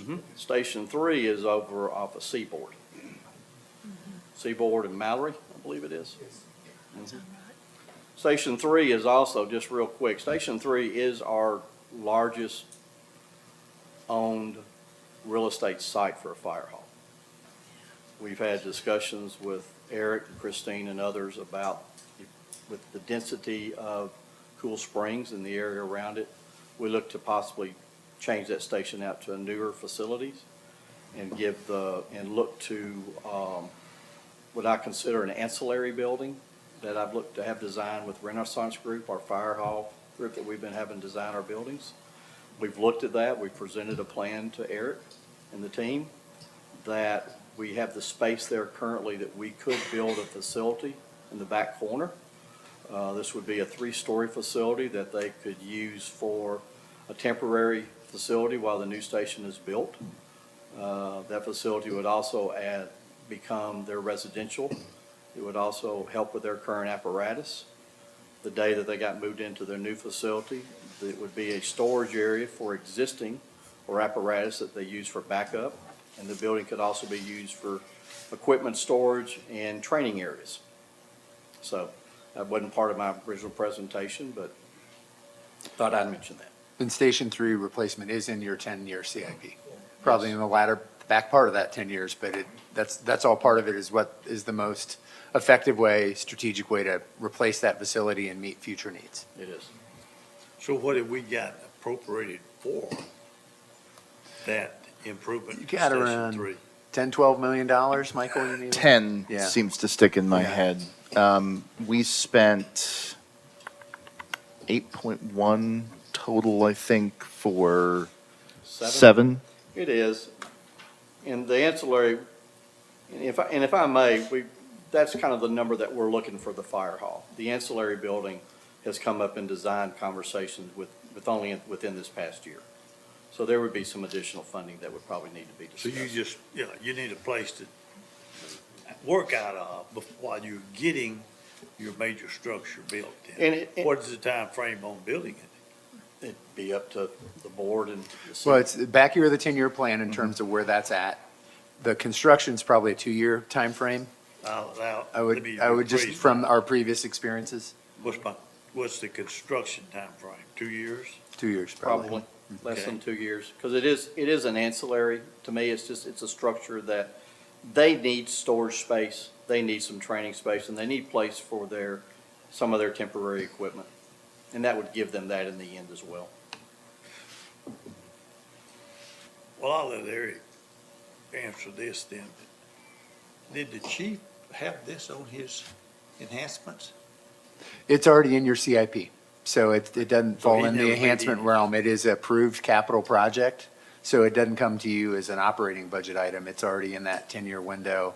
What Brad's talking about is what are some options within No. that CIP. Okay. But so that, yeah, that's kind of a separate component. Anything else? Matt, Greg, Ann? Fellas? I'll have my tie next year. Don't spill anything on it at the restaurant. Do your best. I do think about that. Christine, next. I'm going to, Mr. Chair's permission, hand to Eric. We have concluded Oh, our okay, support yes. services departments. It's my turn. All right. Eric? Well, I'll kick it off, and this is the group that includes our governance and our overall management team. So that is the elected officials, yourselves, administration, law, communications, and our Office of Budget and Performance. So we'll kick that off, and Mike will be pulling up the presentation for you here as well. It'll eventually get there. Think good thoughts. So we do start off with the board itself in terms of our governing body, and we'll walk through each of these components. It's pretty straightforward. You all are the voice of our citizens. You're elected to be their representatives. You're responsible for overseeing the governance function, and that includes deciding city policies, passing resolutions and ordinances, and the keeper of the municipal code, and of course, adopt the budget. That's part of why we're here today. So let's go to the org chart. This is not exactly accurate. There may have been a slight confusion about this at a recent public comment. The citizens are the people that hire all of you and effectively hire us. The mayor is separately elected, and as are each of you. And so this is, it's hard to put you all in an org chart. So I'm sorry if there's any confusion about who works for who, but we all work for the citizens of Franklin. So this should be direct line. Yeah, not mayor. exactly. Yeah, we That's should the way all, I we interpret should all be pointing towards our citizens, really. But you work as a team, and we know that. And in the budget request itself, you all provide that. This is a pretty straightforward budget. But the really important components I want to focus in on is you've put your focus on delivering on capital investment projects. You've focused on how we deliver, looking at new tools to meet infrastructure needs as well. And I want to highlight some real hallmarks of success that I think point to leadership and stability in what we do. We recently received a AAA bond rating from both bond rating agencies that we work with, Standard & Poor's and Moody's. That puts us in a group of approximately 100 cities across the whole country that can boast multiple AAA bond ratings, top bond ratings. We've seen strong performance in our citizen survey and in our employee survey, all conducted within the last year. I'll highlight just a couple things that I think are really important trends. In that citizen survey, we saw a growth of 7% in confidence in city government among our citizens. We've seen our citizens also who participated in that survey state that the value for taxes paid, that grew by 8%, survey to survey. That our citizens feel informed about important issues facing the community, that grew by 11%. So those are really positive trends. We also saw strong growth in the perception and quality of customer service received from our city team. So I think those are things to just think about and that are really good trend lines when I think probably the broader national conversation is going in a different direction. We're seeing it grow in a positive way. We went over in great detail last Tuesday night at our board meeting some of the employee engagement, but I'll just say we saw remarkably high engagement and positive numbers around teamwork, around our team saying the meaningfulness of their work and that we operate under strong values. So I think those are all things that leadership matters, the direction we set and chart together matters, and I wanted to highlight those. So looking at the numbers themselves, they're pretty straightforward. the personnel component growing around 3%, as is every budget across the board, because that's reflective of estimated higher medical premiums. We don't actually have those numbers yet, but we put in an assumption, and so that really ripples through every budget that has personnel in it. I want to compliment you for your cost cutting in this next slide. You've reduced it 76,000. Of course, that's because you're not having an election, so we'll have to put that back in next year, but everything else is very much stable and in place. And so it's really a very, very straightforward budget from that regard. It really covers some support for you all and your functions, and the relatively small salaries that you all collect for the tremendous service you provide the community. I'll transition into the administration side, and there's a deep connection there, because two key components of what we do in administration is we serve and support our team, but we also work closely with you as elected leaders in charting the strategic direction for our city. And that's reflective of the mission statement that you updated just a couple years ago, where we strive to be America's finest hometown, driven by excellence, balancing preservation and progress, and a mission that supports that we've developed as a staff team to reflect that with 4 simple words and concepts, but I think are really meaningful and reflect what we try to do every day, and that we serve, we deliver, we lead, we connect. Meaning we serve with excellence, we deliver with integrity, we lead with vision, and we connect our community. You see the org chart here, the administration team itself, which is myself, the 3 ACAs, and our recorder's office. That collectively is 9 positions. Again, those numbers translate into a relatively flat budget at this stage, with a 3% growth reflective of those higher medical premiums. And then moving to our operational components, you see the interfund transfers that we've talked about previously. We do have 2 program enhancements. I'll ask Mark to come up and talk about one of those, but I'll touch on the other and also give maybe Angie a chance to say something about it too. We have a transition that will be taking place this spring. Angie is going to step away from a staff role with the City of Franklin. She's going to move to a contracted role with us, and she's going to continue to build on some great work that she's been doing. She helped create our mentorship program, which is a training and development effort. She's going to keep doing that, but she's going to do that as a contracted employee. And also work with us on some other training and organizational leadership training components as well. And so this is something Angie and I have been talking about for a while, and I think it is a real opportunity for her. And then whenever we have this kind of change, we look at how we're structured organizationally. So we see some opportunities from a staffing standpoint, maybe using some additional contracted and other services to help us. And along with supporting this contract arrangement with Angie, we see a net reduction in cost of about $25,000 in how we move forward. So Angie, you want to make any comment about where this is and how this plays into your goals and your path? Sure. I am very excited about this opportunity. I have truly enjoyed leading the mentorship program. We are in our 5th year right now. And we have a great mentorship committee that we work with that represents most of the departments in the city. So the program really is truly citywide. We have touched every single department and continue to every year. Well, I can't say every department every year, but every department we have touched, and we continue to reach out and make a meaningful impact in all of them. Really, it has done some great work in connecting employees across departments and really bringing folks together, and we're all one city, and we're not just our own departments. And that's the kind of feedback that we've gotten from our participants over the years, is they really feel like they're part of something bigger, and they have been able to see what others do and understand what happens citywide better. So that's the mentorship part.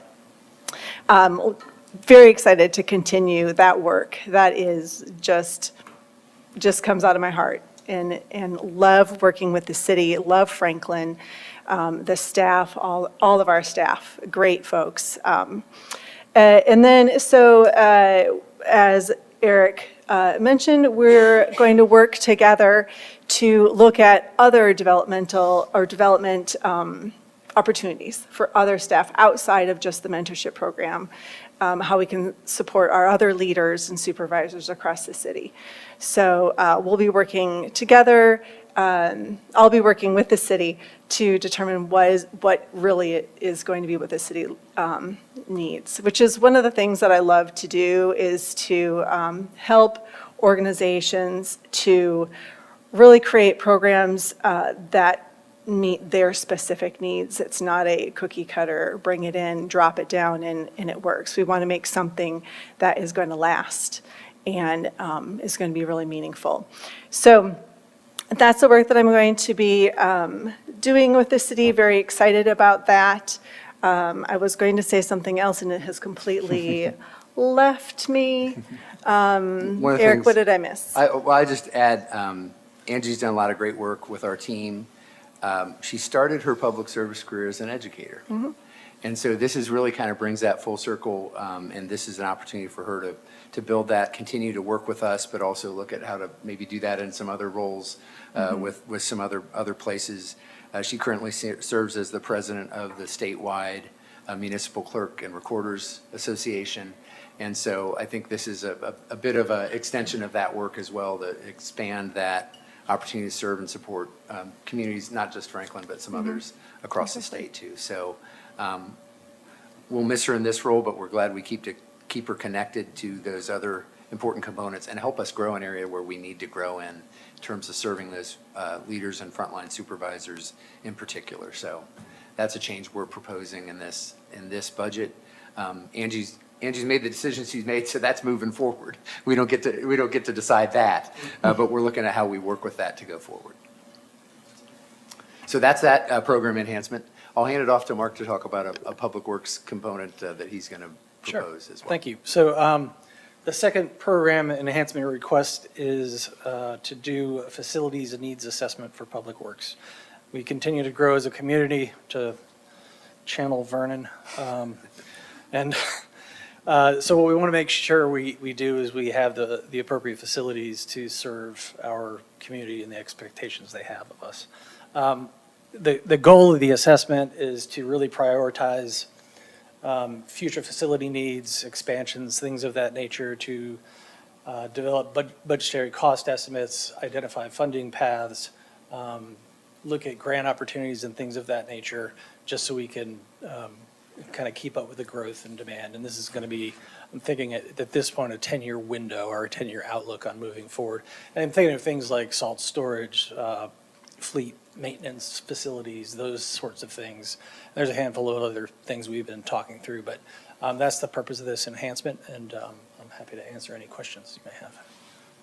All right, so to close it out, we'll continue to work together with our elected leadership, with our city organizations, and deliver on high-quality services, strategic management and leadership, and lean into what we want to be as an organization. So that closes out administration. Open to any questions, comments you have for us.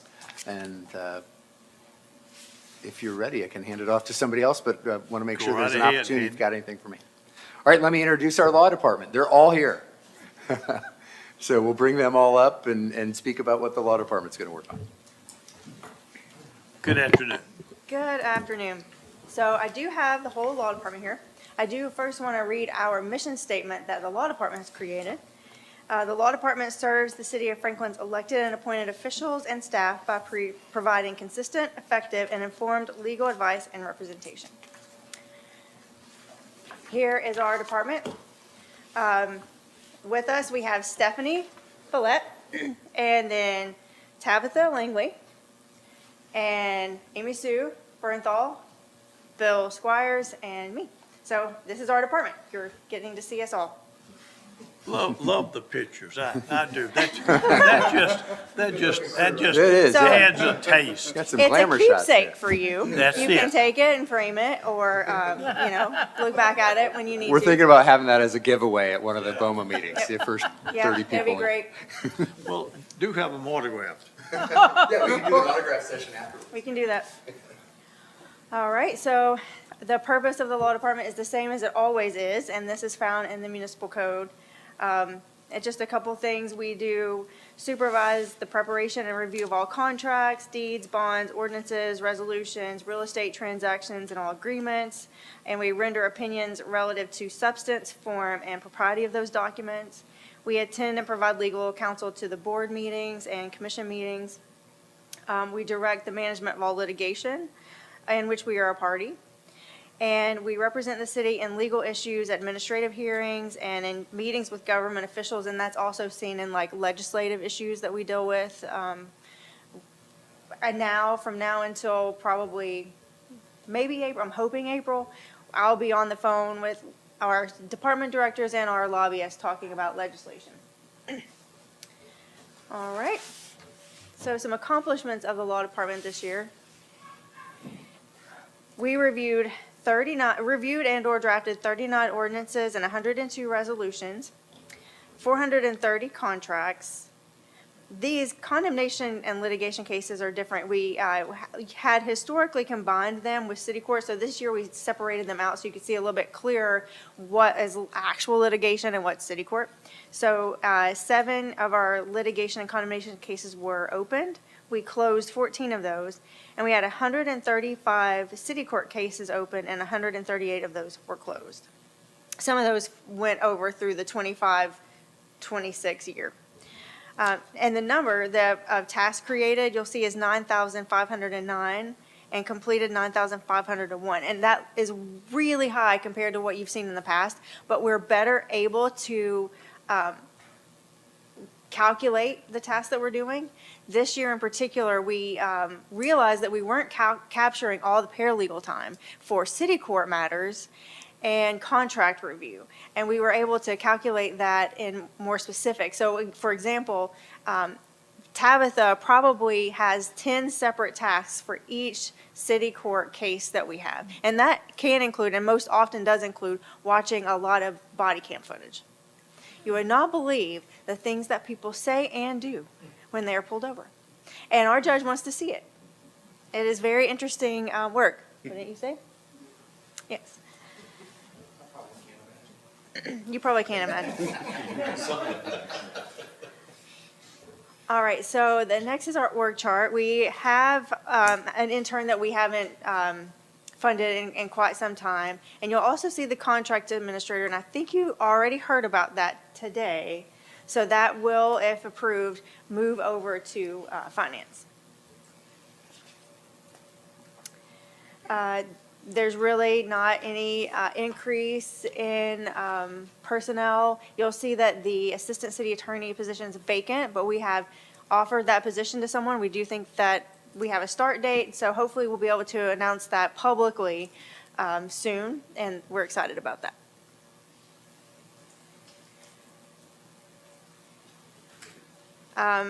Base request for operations, there's not really a huge change here. The biggest increase is to the line item for outside counsel. We have hired, as you know, Bassberry, who's working with us on the IDD. That did require us to increase that budget line item just a little bit. Otherwise, everything else is pretty much the same. And so this kind of just explains what I just said. In the third paragraph, you'll see about Bassberry and implementing the IDD policy. In the paragraph before that, we do talk about continuing legal education, which is a requirement for our license. So all 3 attorneys have to do conferences. And then the paralegals also go to conferences, which is really important to their work as well. That's kind of our, the bread and butter of our department and our work and our requests. We have no capital and no PERs. So we have pretty fast, simple budget. Happy to answer any questions, and we have everyone here if you would like to ask any questions of anyone. My only question, if I could, Go right ahead. and this is more of probably a design question than anything else, is on slide 19, the one with the org chart. I'm guessing, is that as it stands with the gray added in? Because maybe I'm looking at the staff attorney and the assistant attorney. Where's Bill, on that Oh, chart. you know what? This is different, and you're right, I'm glad you pointed that out. So it's city attorney. Bill is now deputy city attorney, and we have an assistant city attorney 1 and 2. Okay, So Bill is actually, well, on this chart, it's assistant city attorney, but it's deputy city okay, attorney. deputy, okay. And so the staff attorney is the vacant position? Yeah, To go. but now it's retitled assistant city attorney. Okay. Yeah. Great, thank you for that, that was all. You like being deputy? I do. Bullet in his no. pocket. People ask, and I usually tell them that it came with a big fat raise. And of course, nothing changed but the title, so. Did you get your carry permit? No, Yeah. no. Didn't get that? No, you don't want me with any of those things. I would make some kind of terrible mistake. Yes. That's all. That's all I have. Thank you. Thank you. Thank you. Eric, next. Thank you, Law Department team. We're going to have communications now. They'll come up and give their budget presentation. Melissa is here, ready to go. Hello. I'm all by myself today. Although we got Robert and Joey in the. They're working. Yeah, they're in back there. Hi, Robert. Hi, Joey. And then we have Monique McCullough. She's in New York. And Stephen is out sick today, Stephen Price. But you'll see all of us in the org chart here in a minute. The Communications Division was created in December 2008 to develop internal and external communications and citizen participation in initiatives. The division also handles all media relations for the city and manages the city's government access channel, Franklin TV, and all of our social media. And thank you for having me here today. I forgot to start with that. And now here's the org chart, and we have the Chief Communications Officer, we have a Public Outreach Supervisor who handles our events, and then special demonstrations and film permits. Robert Mott is our Television Operations Supervisor. Stephen Price is our Social and Digital Media Producer. And Joey Echevarria is our Public Outreach Coordinator and Production Assistant. And he just got engaged. Yeah. And so our base budget request, you can see the numbers up there, 2026 and 2027, and it looks like it's a little bit less in 2026, about $20,000. And the difference increase you can see right there, and that's due to the medical premiums assumed for fiscal year 2027. And then you can see the operations numbers there, and that went down a little bit too. I'm not going to go over all the budgets unless you want to talk about that a little bit, Michael. But a decrease of $40,000 or 28.3%, and that was due to software costs in 2026, to IT, and then nominal increases in event production costs. We are not asking for any program enhancement requests. We're pretty good right now, and I think we have everything we need. Thank you so much. We had a lot of accomplishments in 2025. We won 3 awards for our census campaign video and social strategy, and one of those was the most innovative communications from the 3 CMA city-county communications organizations. So we were really honored to get that. We launched the AI chatbot Frankie, and he's doing really well. And we did make some accommodations to Frankie during the storm, even though we had the important update at the top of the page. Some people would still just go to Frankie and not read that part at the top of the page. So we changed his message out and said, if you're looking for storm information, look at the red banner at the top. But, and then we changed that back. So we have the ability to do that and the ability to change messaging and make sure that he's pointing people in the right direction. But the good thing is people know he's there and that they're using him. And then we also created 2 new public safety recruitment sites, and hopefully we think maybe that contributed to the increase in all of our recruits for police and fire. We assisted with a lot of park openings last year, Bicentennial Park, Harlansdale Barn, and then I think we cut the ribbon on the whole East Park, the Pearl as well. And then we successfully set up streaming services here when we moved out of City Hall and have a little room in the back.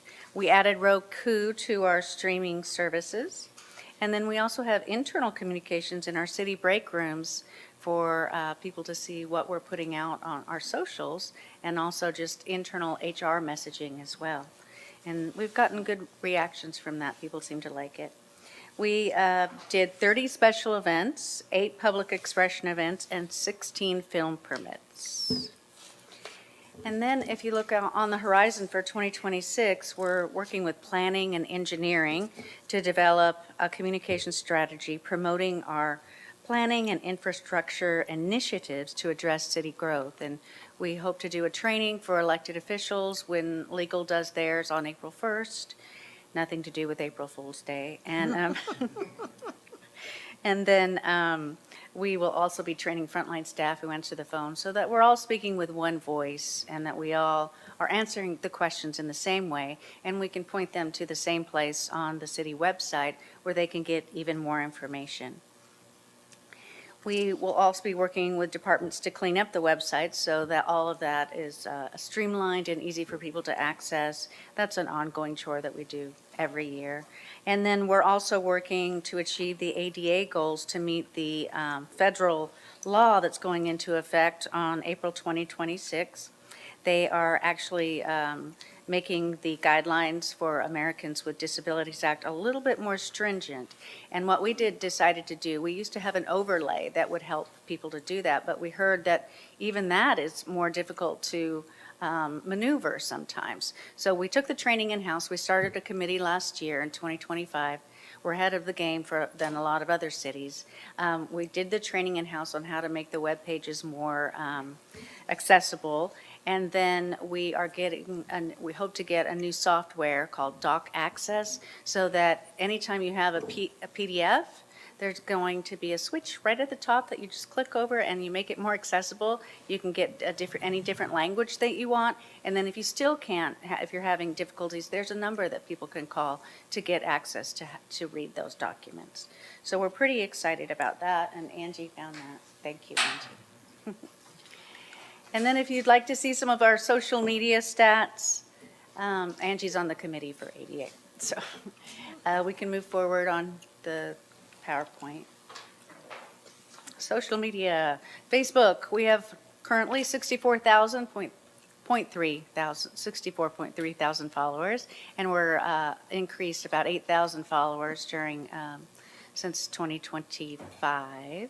And we got a lot of new ones during the ice storm. A lot of people come to our city and to our socials to find out what's going on, and that's why we try to feed them a lot of the information that's going on.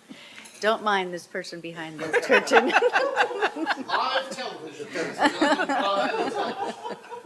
The Wizard of Oz. You need his picture on with your staff. That's on Facebook. That'll not be the most played video. Can't wait till he said it. And we had about over 1,000 posts. Engagement is at 1.37 million views, 18.7 million. So that's pretty amazing for a city of our size to have that many people. And most of our followers are in Franklin, so that's really great. Our top posts, if you look, was the one with Gary Sinise and Family Day. A lot of people like celebrities. And then also they like movie shoots. That was our second one. And then they also love our police department. Not in Our Mall was number 3. X followers, 32,000, and that actually went down a little bit. And people might just not be going to X as much as some of the other channels, and there's reasons for that. But we still had 389,000 impressions and a lot of engagement on that channel. And then the top X posts were a nice picture of one of our police cars in front of the Franklin Theater, and it was snowing. People like weather shots. And then the tree lighting always gets a lot, and that's really good. We stream that live. And then after it, we do a time lapse that shows all the people coming in from 0 to 10,000 to none. And so then we also had a Throwback Thursday. But these numbers are really low, if you can see. It's 58 likes, 43 likes when we're getting a lot more on other social medias. And then Instagram, 49,000 followers plus 3,000 over the year. And then we had 2.9 million post views, engagement was 64,000, and reach 341.8 thousand. And then our top Instagram posts, a big meme that was going around was when that zebra got loose. And then our Franklin Police Department played up on that. And then they said they caught him in the police car. And then again, our tree lighting, the two top ones on Instagram, time lapse, and then I think just a picture of the crowd. That was nice. We're also on Threads, and that's kind of small engagement there, but people are still watching. YouTube, you can see we have 4,910. We have almost 600 new followers and 256,000 views. YouTube videos, this has been our #1 for a long time. 5 things I would never do as a firefighter. And he tells you what not to do to prevent fires. And people seem to like that. 4 things, 5 things, 3 things. They like quick, good information they can get and they can pass along. And then it looks like the parade, the Christmas parade, post-pandemic 2021 was, a lot of people were happy to see the parade out there in the land again. And I don't think these numbers are right, so we won't even show that next slide. But that's all my presentation. And if you have any questions, we appreciate your support throughout the year, and our team is really dedicated. And like Jason Potts said, he had the best service team, but I think we had the best service team. So there's a competition. Yeah. Thank you. You all do a great job. Questions you all have for us? Is Jason Potts a committee of one? No, he had more people, but ours are working. The IT And director, Adam- Jason Ah. Potts. Oh, and I didn't cover Oh. open counter. Not all of them Potts. IT director. Oh, Not not the that chairman. Jason.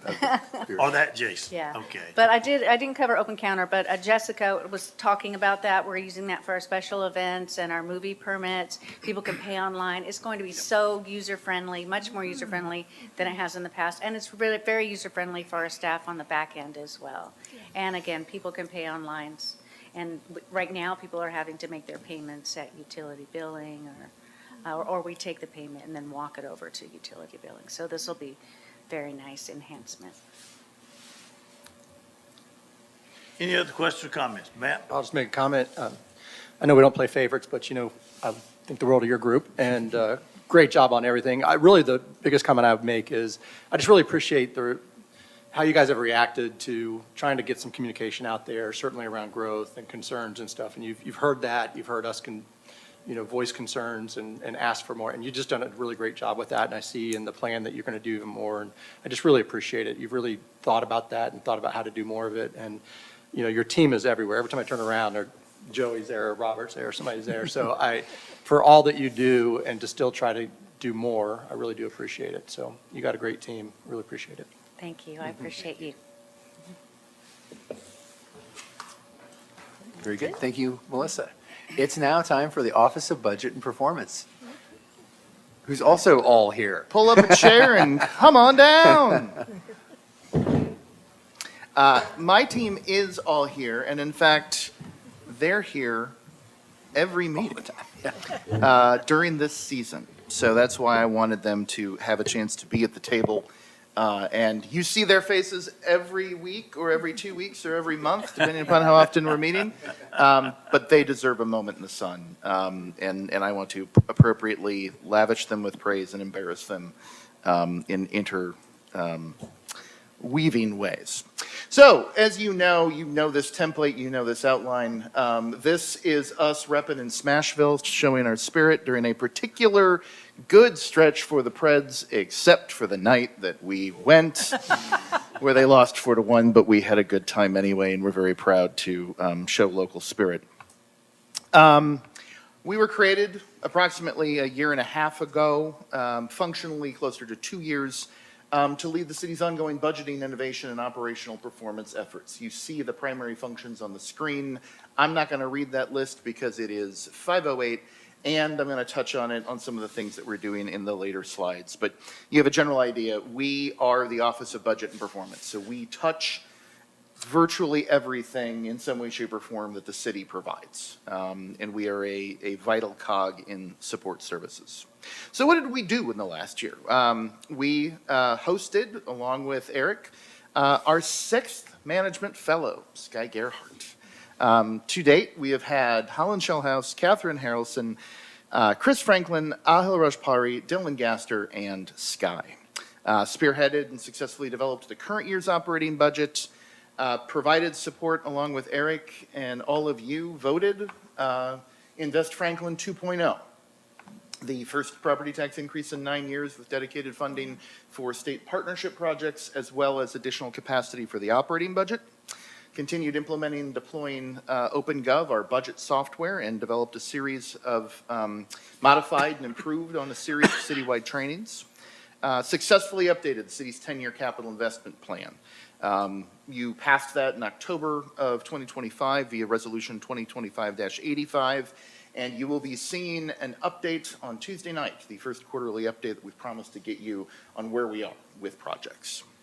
Along with engineering, in addition, and part of that process, refined the project reporting via interactive online dashboards, and you will see a demonstration of those on Tuesday night.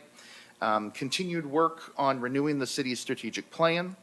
Thanks to Catherine, we led city's efforts on the 4th community survey, which was conducted in March 25?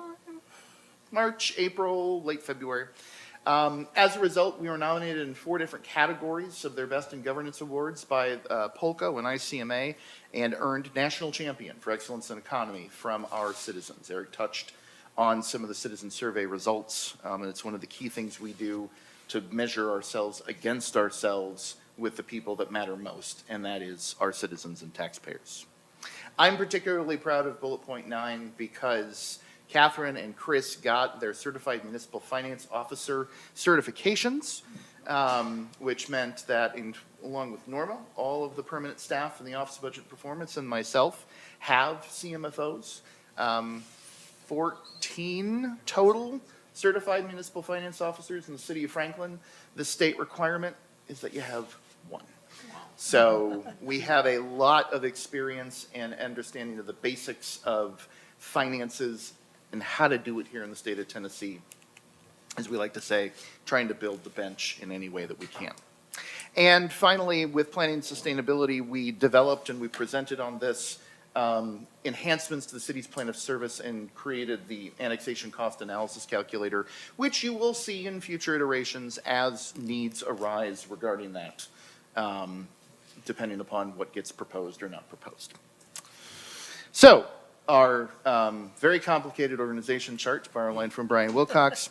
I am your Chief Budget and Performance Officer, but there is absolutely nothing that you see in these 6 months that is not created, touched, modified, reviewed by the incredible hard work of these 4 people right here. And I'm going to have them each introduce themselves. I'm Sky Gerhardt, your management fellow this year, lucky number 6. Yeah, that's it. Go ahead, Chris. Chris Franklin, Budget and Performance Analyst, previous fellow. Looking better. Yeah, this picture is great. You should have seen it when they wanted to. It was pretty bad. Yes, it was a sailor. Yeah. I'm Catherine Harrelson, also a budget and performance analyst, and I was also a former management fellow. Norma Lockney, I'm a budget and performance analyst, not a former fellow. The picture that's missing is actually a little bit of foreshadowing, and we'll talk about this to the full board on Tuesday night. Many of you know this is the last Budget and Finance Committee meeting for the picture who shall be named later, Mr. Chris Franklin. Chris has achieved a wonderful opportunity. He's going to become the inaugural budget administrator for the city of Brentwood. For those of you who know his origins, we were able to liberate him from the city of Brentwood to the Management Fellow Program about 4 years ago. And we have done our best, trained him, and he has worked incredibly hard and is ready to face those new challenges We are working, though, and Eric has promised to talk with Jason Gage, the city administrator of Brentwood, to try to find some type of cash considerations or play in this player to be named later sort of arrangement. Think like a draft pick, maybe? Yes. Something like that. Your name is not Chris Brentwood, I'm just saying. So when I came here, it was Chris Brentwood, and then I changed it strategically to Chris Franklin. So I got to go back now. Michael, you gonna get him a couple of shirts to wear? I have 4 of these. I'm going to keep them. All right. We will track you down. To be fair, Chris scrounged most of those T-shirts, most of that he has in his wardrobe. So. I'm very good at scrounging and building up my supplies in the office, so that's my niche. Our base budget is an increase of 2%. You understand the reasons why. This will be refined once we have our medical premium increases. The base budget for operations is a decrease of about $3,000. You know the differences between what's on the screen. We have one program enhancement request, and that is to look at adding an additional module in OpenGov for further automation of our performance measurements. We have made great strides in terms of the efficiency and in terms of the ability to access information online and the ability to really dovetail and have a more refined product that's appropriate for 2026 when it comes to budgetary information. But a lot of our performance measures continue to be very manual. Tracked on Excel spreadsheets, we can load them into OpenGov. But the ability to really mine that data and automate it, especially how it integrates with the budget itself, is still something that we take turns kind of modifying and fixing the screens and stretching and what have you. Our vendor has had has wonderful customer service and has a very, very good design team that they work with us to take solutions, take recommendations for product enhancements, and then work to try to do them. Having this performance measurement module is something that we would strongly like to look at in order to take that next step, if you will, and be able to report out. The work we're doing in the upcoming year is related in many ways directly to this program enhancement. For 27, we of course will implement and monitor the 27 annual operating budget and provide support for 28s. Continue to integrate the updated strategic plan into all aspects of operations. And number 3 ties into the PER. We are working to create an integrated approach for all of our performance measurement. Citywide priorities that Eric has put forward in the last several years that reviewed with you, and partner that with the idea of the top 5, or we're calling FIT 5, Franklin Indicator Tracking Measures, for every department and the strategic plan. Having that automated tool would allow us to really create better report cards so that the citizens and staff can know how we are doing in achieving those goals. We're going to continue to work with engineering and planning and streamline efforts in capital planning. We're going to work with Melissa and her team on communication tools, kind of, if you will, lifting the veil of some of the mojo that we do with budget and finance in a way that is approachable, that works through her communication channels. So you could pull up a 90-second reel on, this is what a budget is, this is what a fund is, this is what's, why we do what we do in that regard. And then support Eric with his citywide initiatives, ongoing cost of service and special projects. Biggest special project in support services for the upcoming year or two is the implementation of a new financial ERP system. So we will provide support as we are able to and needed to assist that goal. Finally, let me close the fact that I'm very, very proud and very, very honored to work with the 4 people here. They are dedicated, they have integrity, and they ask a lot of very tough questions that protect the taxpayers, the city of Franklin, to make sure that the numbers you see, and if you see a lot of these base budgets, you're seeing increases that are at or below inflation. And there's a reason for that, because they diligently have scrubbed before it's even getting to you some of these base budget requests. So with that, we are That finished. concludes our governance and management group. So if you have any questions for this group, we're ready to move to the next item on our agenda. Quick question. Sir.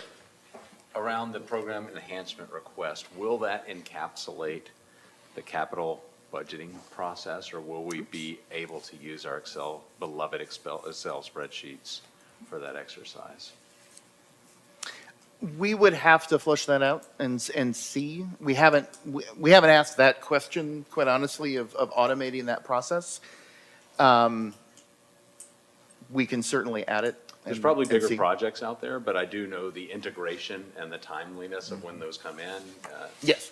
Adds, I'm sure, a great Sure. deal of work to the department. And when you say that, are you referring to progress on capital projects or the ranking exercise I that we suppose it have would you be do? both. Okay. Just wanted to clarify. No, it's a good question, but Okay. I would think both. Okay. Good, will do. Any other questions or comments? Mayor, been very quiet today. You have your opportunity now. I've been absorbing all this important information, and I can't wait to see the reel with Michael Walters Young in it. That is one reason I've been quiet, just You anticipation. lost him as he He's got been in behind awe. the screen, though. You saw, I would be remiss, of course, if I don't say hello to my mother, who I know is watching in Kansas. All right. Apparently saw a little more than she bargained for, like the rest of you. So, We get big numbers in Lawrence, Kansas. yes, indeed. So we're ready for item 4. We are. Margaret? Quarterly reports.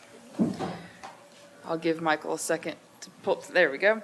I just want to highlight 3 items on the quarterlies. As a reminder, this is through September 30th of 2025, the first quarter of fiscal year 26. So as a reminder, especially for our new members, consistent with first quarters of other years, the general fund is in a deficit. Do not fret. It's because property tax is not booked until October 1st. So just be mindful of that. Also, interest income is lower in FY '26. That's due to a lower earnings on the rate of the city's investment portfolio, and also that portfolio has been reduced in size due to the cash flows for capital projects that are completed or under construction. And then as a reminder, we do also have Capital Project Fund 314, which is the 2026 GO bonds, and that should close next month. So you'll see all that change in the third quarter of the year. Any questions? What day are we open to 25th, Next Wednesday. next Wednesday morning. And we'll close March 12th. So, Wait, I didn't hear what was. we will be accepting competitive bids for underwriting the bonds next, and that'll be next Wednesday morning. The mayor will be meeting with us to open those bids and electronically and award to the lowest interest rate, so. What is Okay. what is the March 10th date? March 12th is when we would close the issue and actually receive money. Okay, and the March 10th is the paper signing. Yes, sir. That's what we refer to as pre-closing. So we work with the mayor to get all ready to close, but of course, those documents are held until the funds are recorded, and then we release and close. So lots of moving parts with a public offering, so we're very excited. So we appreciate the mayor. The mayor's he's very supportive and gives a lot of his time during this process. Item 5 then, monthly report. Margaret? Monthly again. reports, yep. I told Michael I get to start the meeting and end the meeting today, so. Just 2 items that I'll highlight. Gas tax for State Street Aid, it shows a decrease of $7,000, but we're holding our own on State Street Aid with gas tax this year, so that's a minimal decrease. And also the conference center is holding strong. They had a half gain share of $10,000 this year, over a loss of $4,000 last year, same time of December. So the conference center is bouncing back very well. Any other questions? I would just like to add as we, in case someone's watching, who would be still in this who is planning to do so, but property taxes are due on the 28th. That is actually not this Saturday, but next Saturday.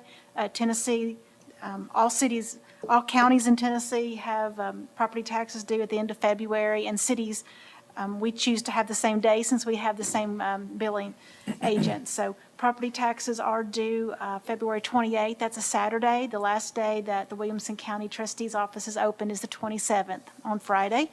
I believe there's an electronic payment option for Saturday, but her office is open regular hours on the 27th till 4:30 for dropping off payments. And so we just, any opportunity that we have to pass along that day is coming. They do a great job for us, and we know that lots of payments have already been made, but the last current payments before penalties are applied March 1st are due February 28th. Any other questions or comments? Just a reminder, your next meeting is March 5th. March First 5th. Thursday of March, because we thought trying to schedule a meeting on spring break week may not have been the wisest of So the ideas. 5th and the 19th, is that right? Yeah, so your next meeting will be 3 PM, March 5th, same bat time, same bat channel here. Community and Economic Development, Walters departments will go. And then your second meeting in March will be March 19th, and that will be Public Works, again, right here, same time.